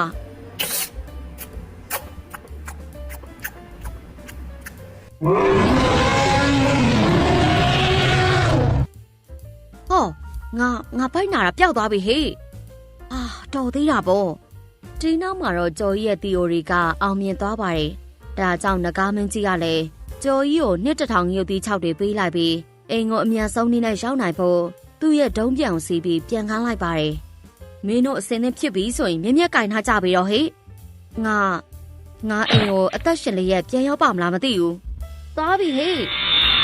ဒီလိုနဲ့ကျော်ကြီးနဲ့နှမင်းတို့ဟာနဂါမင်းပေးလိုက်တဲ့ဒုံးပြန်ကြီးကိုစီပြီးရွာကိုပြန်လာခဲ့ပါတယ်အဲ့ဒီချိန်တစ်ဖက်မှာတော့ဆန်ရှင်ကြီးဟာအနားယူမဲ့သူ့ရဲ့အစီအစဉ်အတွက်ပြင်ဆင်ဖို့ရွာလုံးကျအစည်းအဝေးတစ်ခုကိုပြုလုပ်နေပါတယ်အားလုံးပဲခမညာဒီနေ့ကျွန်တော်ဒီစည်းဝေးကြီးကိုခေါ်လိုက်ရတာတော့ကျွန်တော်မှကြီးညာစရာကိစ္စတစ်ခုရှိလို့ပါပဲ။ဘာကိစ္စလဲဗျ။ကုန်ပစ္စည်းစေးနှုန်းတွေထပ်တိုးမယ်လို့တော့မပြောနဲ့နော်။အခုတော့ဈေးကြီးနေတာကိုစိတ်ကူးလည်းမရှင်နဲ့ငါတို့တော့မဝယ်ဘူး။ကျွန်တော်အခုကြီးညာမဲ့အကြောင်းအရာကတော့ဘာလဲဗျ။အချိန်တန်ပြီပြို့။ဘာအတွက်အချိန်တန်တာလဲ။ကျွန်တော်သမီးလေးနေချီအတွက်ဖူးစာဘက်တယောက်ရှာပေးရမယ့်အချိန်တန်ပြီဗျ။အောက်နေချီလေးအတွက်ဖူးစာဘက်ရှာပေးရမှာလား။အိုးဒါဆိုရင်တော့တိတ်ကိုချုံမြင်သွားပြီပေါ့ကျွန်တော်ကအဲ့ဒီလိုဖြစ်နိုင်မယ်လို့ထင်နေဗျဟုတ်ပါတယ်ဒါဖူးစာဘက်ရှာဖွေတဲ့ပွဲပါရွေးချယ်ခံရမဲ့သူဟာကျွန်တော်ရဲ့ဆိုင်ကိုဆက်ခံနိုင်ဖို့အတွက်ဟင်းချက်ကျွမ်းကျင်တဲ့အရေးချင်းရှိရပါမယ်အလိုလူလဲရမယ်ဆိုင်ကိုလည်းရအောင်ပါလားဒါတစ်ခုဝယ်နှစ်ခုရတာမျိုးပဲပိုင်ဝက်ကက်ဝမ်းပေါ့လေကျွန်တော်ချက်တတ်တယ်ဗျကျဲဦးကြော်တာဖြစ်ဖြစ်ထမင်းပေါင်းတာဖြစ်ဖြစ်ကျွန်တော်အကုန်လုပ်တတ်တယ်မမခောက်ဆွဲပြုတ်တယ်လို့မျိုးခက်ခဲတဲ့ဟင်းလျာတွေကိုတောင်ကျွန်တော်ချက်တတ်တယ်ဗျကဲဒါဆိုကျွန်တော်ရဲ့စီကံချက်ကတော့ဟောဒုံးမြန်ကြီးပါလားဒုံးမြန်ကြီးဟေးဒုံးမြန်ကြီးပဲအမလေးဗျသွားပြီမျက်လုံးတောင်ကွဲထွက်တော့မလို့ပဲဟမ်အကူကျော်ကြီးပြန်လာပြီအကူဟာဘလို့ဖြစ်ပြီးဒီလိုပုံစံကြီးနဲ့ရောက်လာတာလဲအားလုံးပဲလှန်သွားကြမှာပေါ့နော်ဟေ့ကျော်ကြီးမင်းဘာလာလောက်တာလဲကွာအာကျွန်တော်ဘလို့ပြန်ရောက်လာလဲဆိုတာအရေးမကြီးပါဘူးဗျာဒါပေမဲ့ဒီနေ့ကျွန်တော်ဆိုင်ကိုပြန်ထောင်းဖို့ကျွန်တော်ရောက်လာတာပဲဟေးကျော်ကြီးပြန်လာပြီဟေးငါတို့တော့တကယ်ဟင်းကောင်းနေပြန်စားတော့မယ်ဟေးအိုးမင်းမျက်နှာပြန်မြင်ရတာဝမ်းသာစရာပါပဲလားအခုကျော်ကြီးကအချိန်မီပြန်ရောက်လာတာပဲဟာဟာမင်းလိုကောင်မျိုးอ่ะများအိုးကလည်းပုတ်နေပြီဆိုင်ကလည်းပြုတ်သွားပြီမင်းမငါ့ကိုရှင်ပြန်နိုင်မဲ့ပညာဘယ်မှာရှိတော့လို့လဲအခုချိန်မှာအားရပါရပျော်ထားလိုက်ပါအောင်ဆိုင်ရှင်ကြီးမင်းလိုကောင်ကများငါ့ကိုမရှင်နိုင်ပါဘူးကွာငါရဲ့ပွဲထဲကနေအများဆုံးထွက်သွားစမ်းကျော်ကြီးပြန်လာတာနဲ့တန်းပြီးတော့နှင်းထုတ်တာပဲလားအခုရေးတစ်ခါလောက်တော့ပေးလိုက်ပါအောင်ဆိုင်ရှင်ကြီးရဲ့သူကမိဘမရှိတဲ့သူဆိုတော့နည်းနည်းလောက်ကိုချင်းစာပါအောင်ဟုတ်တယ်ဗျကျွန်တော်တို့ကတရွာတဲ့သားတွေပဲလေပြီးတော့ကျွန်တော်တို့လည်းပြိုင်ပွဲကိုထပ်ပြီးကြည့်ချင်သေးတယ်ဟုတ်တယ်ဗျတကယ်ကိုပျော်စရာကောင်းပါဟဲဖီအားတွေပေးစမ်းဟေးဒီကောင်တလောက်ယုံကြည်မှုအပြည့်နဲ့ပြန်လာတာဆိုတော့တခုခုတော့အစီအစဉ်ရှိမှသိချတယ်ဒါမှမဟုတ်သူကအားလုံးပြင်ဆင်ပြီးမှပြန်လာတာများလားဘလို့လဲဆိုင်ရှင်ကြီးဒါမှမဟုတ်ကျွန်တော်နိုင်သွားမှကြောက်နေရလားကောင်းပြီလေမနေ့ပြန်ငါတို့နောက်တစ်ကြိမ်ပြန်ပြိုင်ကြမယ်ဒါပေမဲ့ဒီတစ်ခါသာမင်းထက်ရှုံးရင်မိမျက်နှာနောက်လာမပြနဲ့တော့ပြီးတော့အရေးကြီးရဲ့နောက်တစ်ချက်ငါသမီးနောက်လည်းဘတော်မှမလာနဲ့တော့အဝေးမှာပဲနေကြလားဗျာကောင်းပြီလေသဘောတူပါတယ်ဟေးဆရာကြီးနှစ်ယောက်ပြန်တွေ့ကြအောင်မယ်ဟေးတကယ်ကိုပျော်စရာကောင်းမှာပဲမနှက်ပြန်မနှက်စော်ရီတဲ့ဟာကျွန်တော်တို့လာပြီးစောင့်ကြည့်နေမှာနော်နေပေါင်းဆိုင်ရှင်ကြီးနေချီလေးအတွက်ဖူးစာဘက်ရှာပေးမဲ့ကိစ္စရောဘလို့လဲဗျဟုတ်တယ်ဗျအဲ့ဒီကိစ္စကိုမေ့သွားလို့မဖြစ်ဘူးလေဟမ်အဲ့ဒီကိစ္စကိုခဏထားလိုက်အောင်ငါကြော်ကြီးဆိုတဲ့ကောင်အနိုင်ပိုင်းမိမှာပဲအဲ့ဒါကိုဆက်လုပ်မယ်နေချီအတွက်ဖူးစာဘက်တကယ်ရှာပေးတော့မှာလားနေချီတယောက်ယောက်နဲ့လက်ထက်တော့မယ်ဆိုတာကိုသိလိုက်ရတဲ့အခါကျော်ကြီးဟာပို့ပြီးတော့တောင်ရှုံနေလို့မဖြစ်တော့ပါဘူး။ဘာကြောင့်လဲဆိုတော့ဒီပြိုင်ပွဲမှာရှုံသွားရင်သူပိုင်ဆိုင်သမျှအရာအလုံးဆုံးရှုံးရမယ့်ပြင်သူချေရတဲ့သူကိုပါထာဝရလက်လွတ်လိုက်ရတော့မှာမဟုတ်လို့ပါ။တတိကျွန်တော်တို့ဘယ်လိုလုပ်ကြမလဲဗျ။ဒီကောင်ဒီလိုယုံကြည်မှုရှိရှိနဲ့ပြန်လာတာဆိုတော့သူ့ရဲ့မော်အိုကြီးကပြန်ကောင်းသွားပြီလို့ပြောချင်တာလား။အဲ့ဒါလည်းဖြစ်နိုင်တာပဲ။ဒါဆိုရင်တတိကကျွန်တော်တို့ဘာလို့ခိုင်းချင်တာလဲဗျ။အရင်တစ်ခါလိုပဲထက်လို့ရမလား။လိုတော့ဘူး ငါအစီအစဉ်အားလုံးဆွဲပြီးသားဟာမိုက်တယ်တထေးကကျွန်တော်တို့ထက်တောင်ကြိုတင်ပြင်ဆင်ထားတာပဲမင်းတို့တွေအခုချက်ချင်းသွားပြီးအမျိုးသမီးသုံးပစ္စည်းတွေအများကြီးစုဆောင်းခဲ့စမ်းဈေးထဲမှာရှိတဲ့ဟင်းသီးရွက်နဲ့ကုန်ကျန်းပစ္စည်းအားလုံးလည်းအမျိုးသမီးတွေစီကပဲအကုန်ဝယ်ခဲ့ပြီးတော့ပစ္စည်းတိုင်းကိုလည်းအမျိုးသမီးတွေကိုပဲကင်တွယ်ခိုင်းခဲ့ရမယ်။အော်ဟုတ်ကဲ့ပါတထေးဒါတကယ်ကိုထူးခဲ့တဲ့အစီအစဉ်ကြီးဖြစ်မှသိချတယ်။ကောင်းပါပြီကျွန်တော်တို့အခုပဲသွားလိုက်ပါမယ်။ဆန်ရှင်ကြီးဟာကြော်ကြီးမှာပစ္စည်းကောင်းတွေပါလာလို့ယုံကြည်မှုရှိရှိပြန်လာတာမှသိတာကြောင့်ငြိမ်မနေတော့ပါဘူး။မနှက်ပြန်ပြိုင်ပွဲအတွက်သူ့ရဲ့တပည့်တွေကိုခိုင်းစေပြီးပြင်ဆင်နေပါတယ်။နောက်တနေ့မနက်ကိုရောက်တဲ့အခါမှာပြိုင်ပွဲကိုအရင်နေရာမှာပဲပြန်လဲကျင်းပပြီးအရင်တိုင်လူကြီးကပဲဆုံးဖြတ်ချက်ပေးမှဖြစ်ပါတယ်။ကဲအခုဆိုရင်ဆိုင်ရှင်ကြီးနဲ့ကျော်ကြီးတို့ရဲ့ဟင်းချက်ပြိုင်ပွဲကိုစတင်ပါတော့မယ်။ဒါပေမဲ့ဒီတစ်ခါမှာတော့ကျွန်တော်တို့ရဲ့စီးကန်းချက်လေးတွေကအနှဲငယ်ပြောင်းလဲသွားမှာဖြစ်ပါတယ်။ဘလို့များပြောင်းလဲသွားမှာလဲဆိုတော့ကျော်ကြီးဟာအရင်တစ်ခေါက်ကရှုံးနေဖူးတာကြောင့်ဒီတစ်ချိန်မှာတော့ဆိုင်ရှင်ကြီးကသူ့စိတ်ကြိုက်စီးကန်းချက်တစ်ခုကိုထုတ်ပြန်ပိုင်ခွင့်ရှိပါတယ်။ဒါလူချင်းချင်းအနိုင်ကျင့်လို့ရမကြဘူးလားအမျိုးတို့ဒုက္ခပါပဲအချိန်နဲ့မဟန်တော့ဘူးဟဲ့ငါရဲ့စီကံကတော့ဒီပြိုင်ပွဲမှာသုံးမဲ့ဟင်းချက်ကုန်ကျမှန်သမျှကိုငါပြင်ဆင်ပေးထားတဲ့စပွဲပေါ်ပစ္စည်းပဲသုံးရမယ်ပြင်ပကုန်ကျပစ္စည်းတွေလုံးဝရှူသုံးလို့မရဘူးဆိုတာပဲသူကငါ့အတွက်ဘာတွေများပြင်ဆင်ထားပေးလဲမသိဘူးကဲအားလုံးစင်နေဖြစ်ပြီဆိုရင်တော့ပြိုင်ပွဲကိုအခုချက်ချင်းစတင်လိုက်ကြရအောင်ဝေါကြည်ရတော့မဟေ့ကြည်ရတော့မယ်ဆိုင်ရှင်ကြီးဟာသူ့ရဲ့စီကံချက်တိုင်းစပွဲပေါ်ပစ္စည်းပဲသုံးဖို့တတ်မှတ်လိုက်ပါတယ်။ဒါပေမဲ့ဆိုင်ရှင်ကြီးကသူ့ရဲ့ကုန်ကျန်းသက်တာကိုဖွင့်လိုက်တဲ့အခါမှာလက်ဆက်တောက်ပြောင်နေတဲ့ရွှေငါးကြီးတစ်ကောင်ထပ်လာပါတယ်။ကျော်ကြီးရဲ့သက်တာကိုကြည့်လိုက်တဲ့အခါမှာဟောင်းနွယ်ပုတ်တိုးနေတဲ့ပစ္စည်းတွေညစ်ပတ်နန်းစော်နေတဲ့အရာပဲပါလာပြီးသက်တာထဲကနေမီးခိုးတွေလိုမျိုးအငွေ့တထောင်ထောင်ထပ်လာပါတော့တယ်။ဒါကတော့ပြောင်ပြောင်တင်းတင်းကိုလိမ့်တာပဲ။ကျော်ကြီးရဲ့ပစ္စည်းတွေနဲ့သူ့ပစ္စည်းတွေကိုကြည့်အောင်လေ။ဟာဟာဟာဟာအာဟာဟာဟာဆိုင်ရှင်ကြီးကတော့သူ့ရဲ့အကြံစီတွေခြေနဲ့အားရစွာရှီမောနေတာပေါ့ဒီတစ်ခေါက်လဲငါတို့တော့ရှုံးမြန်ပြီဆိုင်ရှင်ကြီးရဲ့အစီအစဉ်ကိုကျွန်တော်မသိဘူးများမှတ်နေလားဒီပုတ်တိုးနေတဲ့ပစ္စည်းကိုသာမော်အိုးထဲထည့်လိုက်တော့ဒီအိုးကြီးပြက်စီးသွားမှအသေးချပဲဟေ့ကျော်ကြီးမင်းကဘာစောင့်နေရလဲအိုးထဲကိုထည့်လိုက်လေမင်းရဲ့အိုးကြီးကပြန်ကောင်းလာပြီဆိုကျော်ကြီးအခုကျော်ကြီးရှော့ဒါကျမဈေးထဲကနေကိုယ်တိုင်သွားဝယ်လာတဲ့ဟင်းချက်ကုန်ကျန်းတွေပါဘသူလမ်းမှလည်းမထိရသေးဘူးတစ်ဆက်ကလေးတောင်မတိုးရသေးတာမို့စိတ်ချလက်ချသုံးလိုက်ပါနော်အိုးဟိုတကယ်ကိုအကူကြီးဖြစ်တာပဲကျေးဇူးအများကြီးတင်ပါတယ်နေချီရဲ့ကဲအခုပဲကြော်ကြီးရေအဲ့ဓာတွေကိုအိုးထဲအမြန်ထည့်လိုက်တော့ဟေးခါထပ်ဖြစ်ပြန်မေးလားငါတို့တကယ်ပဲထပ်ပြီးတော့မေ့လဲသွားရအောင်မလား။အိုးမဖြစ်နိုင်တာငါတော့အသေးခံချင်းမေး။ဟာဟာဟာကျော်ကြီးကတော့ကိုတတ်သေးပြန်ပြီ။နောက်ဆုံးတော့ငါရဲ့အကွက်ထဲကိုဆက်ဆိုင်မြဲမြဲရောက်လာတာပဲဟေ့။နေကြည့်။ဘာလဲရင်ဖေအရေးကြီးလို့လားမနှက်ပြန်အဖေပြိုင်ပွဲရှိတယ်။ညီအဖေကိုကူညီရမယ်။ဘယ်လိုကူညီရမှာလဲဖေ။ညီဒီကုန်ကျန်းနေယူသွားပြီးကျော်ကြီးကိုပေးလိုက်။ပြီးတော့ဒါရီယာဈေးကနေဝယ်လာတာဖြစ်ပြီးညီးလက်နဲ့တောင်တစ်ဆက်မှမထိရသေးဘူးလို့သူ့ကိုလိန်ပြောလိုက်။သမီးတို့မလိန်ရက်ဘူးဖေ။သမီးမွေးလာကြတဲ့ကတခါမှအဲ့လိုမျိုးမလုပ်ခဲ့ဘူး။တဲ့သမီးမိုက်ကတော့အခုတော့အဖေစကားအောင်နားမထောင်တော့ပေါ့လေ။အေးနင်ကောင်းထဲမှာတေးသေးချာချာမှတ်ထား။ငါအမိတ်ကိုဖီဆန်ပိုင်ခွင့်မရှိဘူး။ငါခိုင်းတဲ့အတိုင်းလှုပ်မလားမလှုပ်ဘူးလား။မလှုပ်ဘူးဆိုရင်တော့ဒီအိမ်ကနေခုချက်ချင်းဆင်းသွားတော့။ဟင်သမီးတကယ်ပဲအဲ့လိုလှုပ်ရမှာလားယင်။ဒါကြောင့်မနေချီတယောက်ဒီနေ့မနက်မှာတော့ဖခင်ရဲ့စကားအတိုင်းကြော်ရီကိုဟင်းရွက်တွေပေးလိုက်တာဖြစ်ပါတယ်။ဒါနောက်တစ်ခါထပ်ဖြစ်ပြန်ပြီလား။ဒါဆိုင်ရှင်ကြီးရဲ့ကောက်ကျစ်တဲ့စီစဉ်ဖြစ်ရမယ်ဆိုတာကျင်းသိတယ်။ကဲအခုဆိုရင်ဟင်းချက်ပြိုင်ပွဲအချိန်စိတ်သွားပါပြီ။ယေးရှားလက်ကိုတီးရတော့မယ်ဟေ့။ဟင်းကကြည့်ရတာလက်သားနဲ့တူနေသလားလို့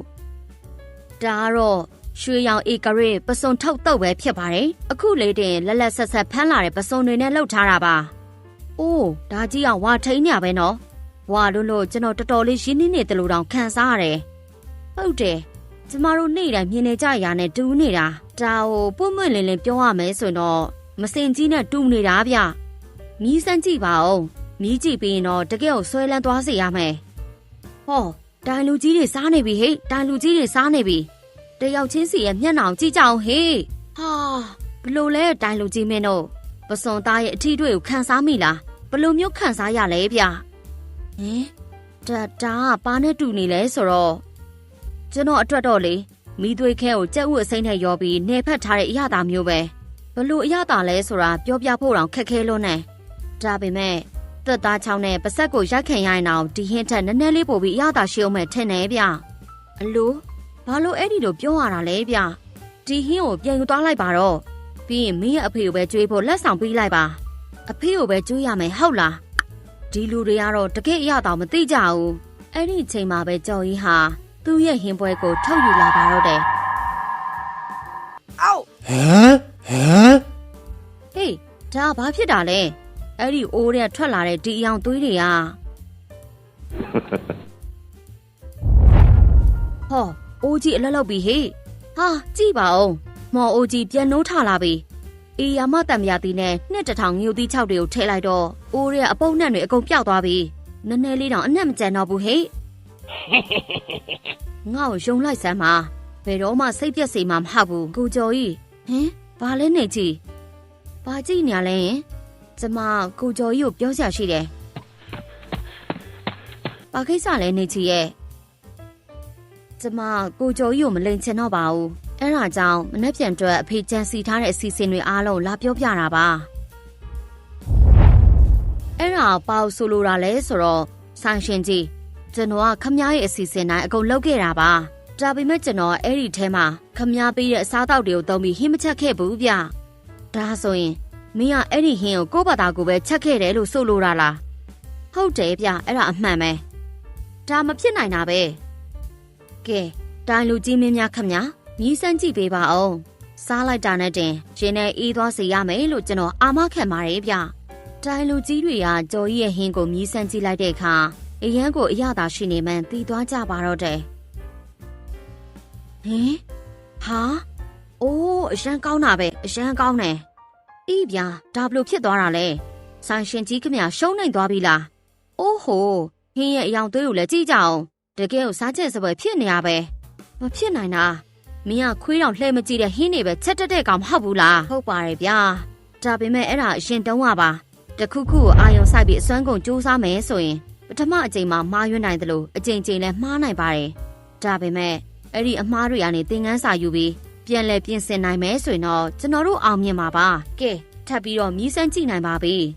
အရန်ကောင်းတယ်ဒါတင်မကသေးဘူးနော်ဆိုင်ရှင်ကြီးအခြေအနေကိုပြောင်းလဲနိုင်စွမ်းရှိဖို့လည်းအရေးကြီးတယ်လမ်းစာပြောင်းနေတဲ့အခြေအနေမျိုးနဲ့ကြုံရတဲ့အခါကျွန်တော်မှအဖြေရှာဖို့အတွက်အစွမ်းကုန်စဉ်းစားခဲ့ရတယ်အဲ့ဒီတုန်းကကျွန်တော်သွားခဲ့တဲ့ခီးစဉ်ကတကယ်ပဲအလားတမဖြစ်ခဲ့ပါဘူးဒီနေ့မှာတော့အဲ့ဒီရတဲ့အတွေ့အကြုံနဲ့စွမ်းရည်တွေသုံးပြီးခမ ्या ကိုပြန်လဲတိုက်ခိုက်နိုင်ခဲ့ပြီခမ ्या အရှုံးကိုသာလက်ခံလိုက်ပါတော့ဆိုင်ရှင်ကြီးရဲ့ကဲအနိုင်ရသူကတော့ကြော်ကြီးပါဒီပြိုင်ပွဲမှာကြော်ကြီးကတော့အနိုင်ရရှိသူဖြစ်သွားပါပြီခမ ्या ကြော်ကြီးကဆိုင်ရှင်ကြီးကိုအနိုင်ယူလိုက်ပြီပြောရှေးရှားလက်ထွက်လာပြီဟေးကြော်ကြီးနိုင်ပြီဟေးကြော်ကြီးဟေးကြော်ကြီးတကယ်ကိုနာကျင်အောင်လုံနိုင်တဲ့ကောင်ပဲထားလိုက်ပါဦးငါလည်းပညာသစ်တွေထပ်သင်အောင်မယ်တောင်ပတ်ထားလိုက်အောင်ပေါ့ကွာပြီးတော့ဟေးသမီးမိုက်နေကြည့်ညီကကို့ဖေကိုပြန်ပြီးတစ္ဆာဖောက်ရဲတယ်ပေါ့လေသစိန်ကကို့ဖေထက်ပိုကောင်းနေလို့လားအဲ့လိုမဟုတ်ပါဘူးဖေရဲ့သမီးအဖေကိုပြောပြီးသားပဲလေသမီးလိမ်မပြောတတ်ဘူးလို့အဖေကိုယ်တိုင်ကမှသမီးစကားကိုမယုံတာလေအေးကောင်းပြီလေညီကအဲ့လိုဆိုရင်တော့ငါလည်းအမှန်တရားပြောပြလိုက်တော့မယ်ညီသိထားဖို့ကညီကငါရဲ့သမီးအရင်မဟုတ်ဘူးငါရဲ့မွေးစားသမီးတတ်ပဲရှင်အဲ့ဒါတကယ်လားဖေအေးဒါအမှန်တရားပဲငါညီကိုအပေမန်းခံပြီးကောက်ယူကျွေးမွေးခဲ့တာဒါပေမဲ့နောက်ဆုံးတော့လေငါ့ကိုပြန်ပြီးတစ္ဆာဖောက်တာပဲအခုချက်ချင်းငါမျက်စိရှိကနေထွက်သွားတော့ငါတို့သားဖဖြစ်ကနေဒီမာတင်အပီးပြတ်သွားပြီနေကြည့်အများကြီးနာကျင်သွားလားညီမလေးရဲ့အကိုကလည်းမင်းနေသေးတယ်အကိုမျက်စိနဲ့မမြင်ဘူးလားညီမလေး3ပတ်လောက်တောင်လွင့်ထွက်သွားတဲ့အထိခံစားလိုက်ရတာလေဒါပေမဲ့အဲ့ဒီထက်ပိုနာကျင်ရတာတတ်အကိုရဲ့ညီမလေးကမွေးစားသမီးတယောက်ဖြစ်နေတယ်အခုဆိုရင်ညီမလေးမှာခိုးလုံစရာနေရတာမရှိတော့ပါဘူးဘာမှစိတ်မပူနဲ့တော့နော်နေချီအကိုနေချီအကောင်းဆုံးစောင့်ရှောက်သွားမှာပါ အခုယုံကြည်မဲဆိုရင်အခုလက်ထပ်ပါတော့လားနေချီရှင်အခုကျော်ကြီးကတကယ်ပြောတာလားယင်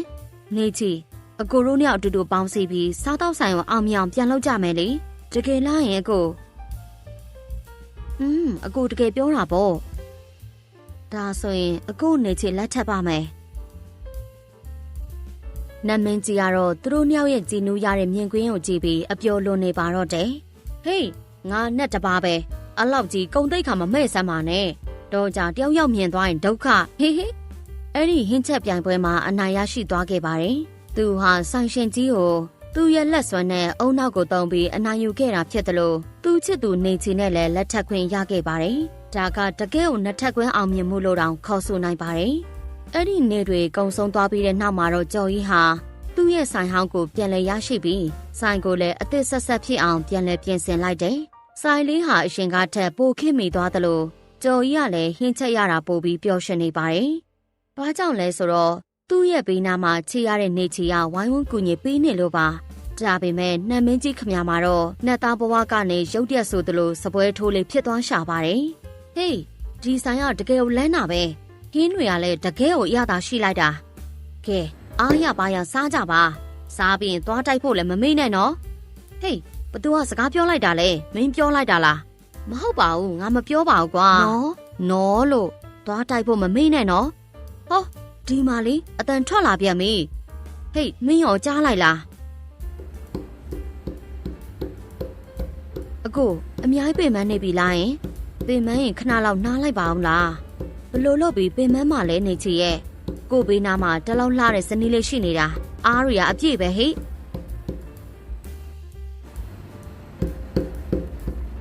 ကြည်စမ်းချွဲနေလိုက်ကြတာငါမှတော့နတ်မင်းဘဝနေအရှင်လက်လက်စပွဲထိုးဖြစ်နေပြီဟေးငါနဲ့တပါပဲအလောက်ကြီးကုံတိတ်ခါမမဲ့စမ်းပါနဲ့တော့ကြတယောက်ယောက်မြင်သွားရင်ဒုက္ခဇလန်လေးကတော့ကျော်ကြီးနဲ့နေချီတို့ရဲ့အချစ်ရဲ့အဆင်ပြေသွားသလိုဆိုင်လေးကလည်းစီကားတိုက်မြိုက်စွာနဲ့အဆုံးသက်သွားပါပြီနတ်မင်းကြီးကတော့စပွဲထိုးလုပ်ရင်ထောက်တယ်တွေကိုဆက်ပြီးစားနောက်နေအောင်မှာပဲဖြစ်ပါတယ်ဟုတ်ကဲ့ပါရှင်ဒီဇလန်လေးရဲ့အဆုံးသက်လေးကိုပရိသတ်တွေသဘောကျမယ်လို့ယုံကြည်ပါတယ်ရှင်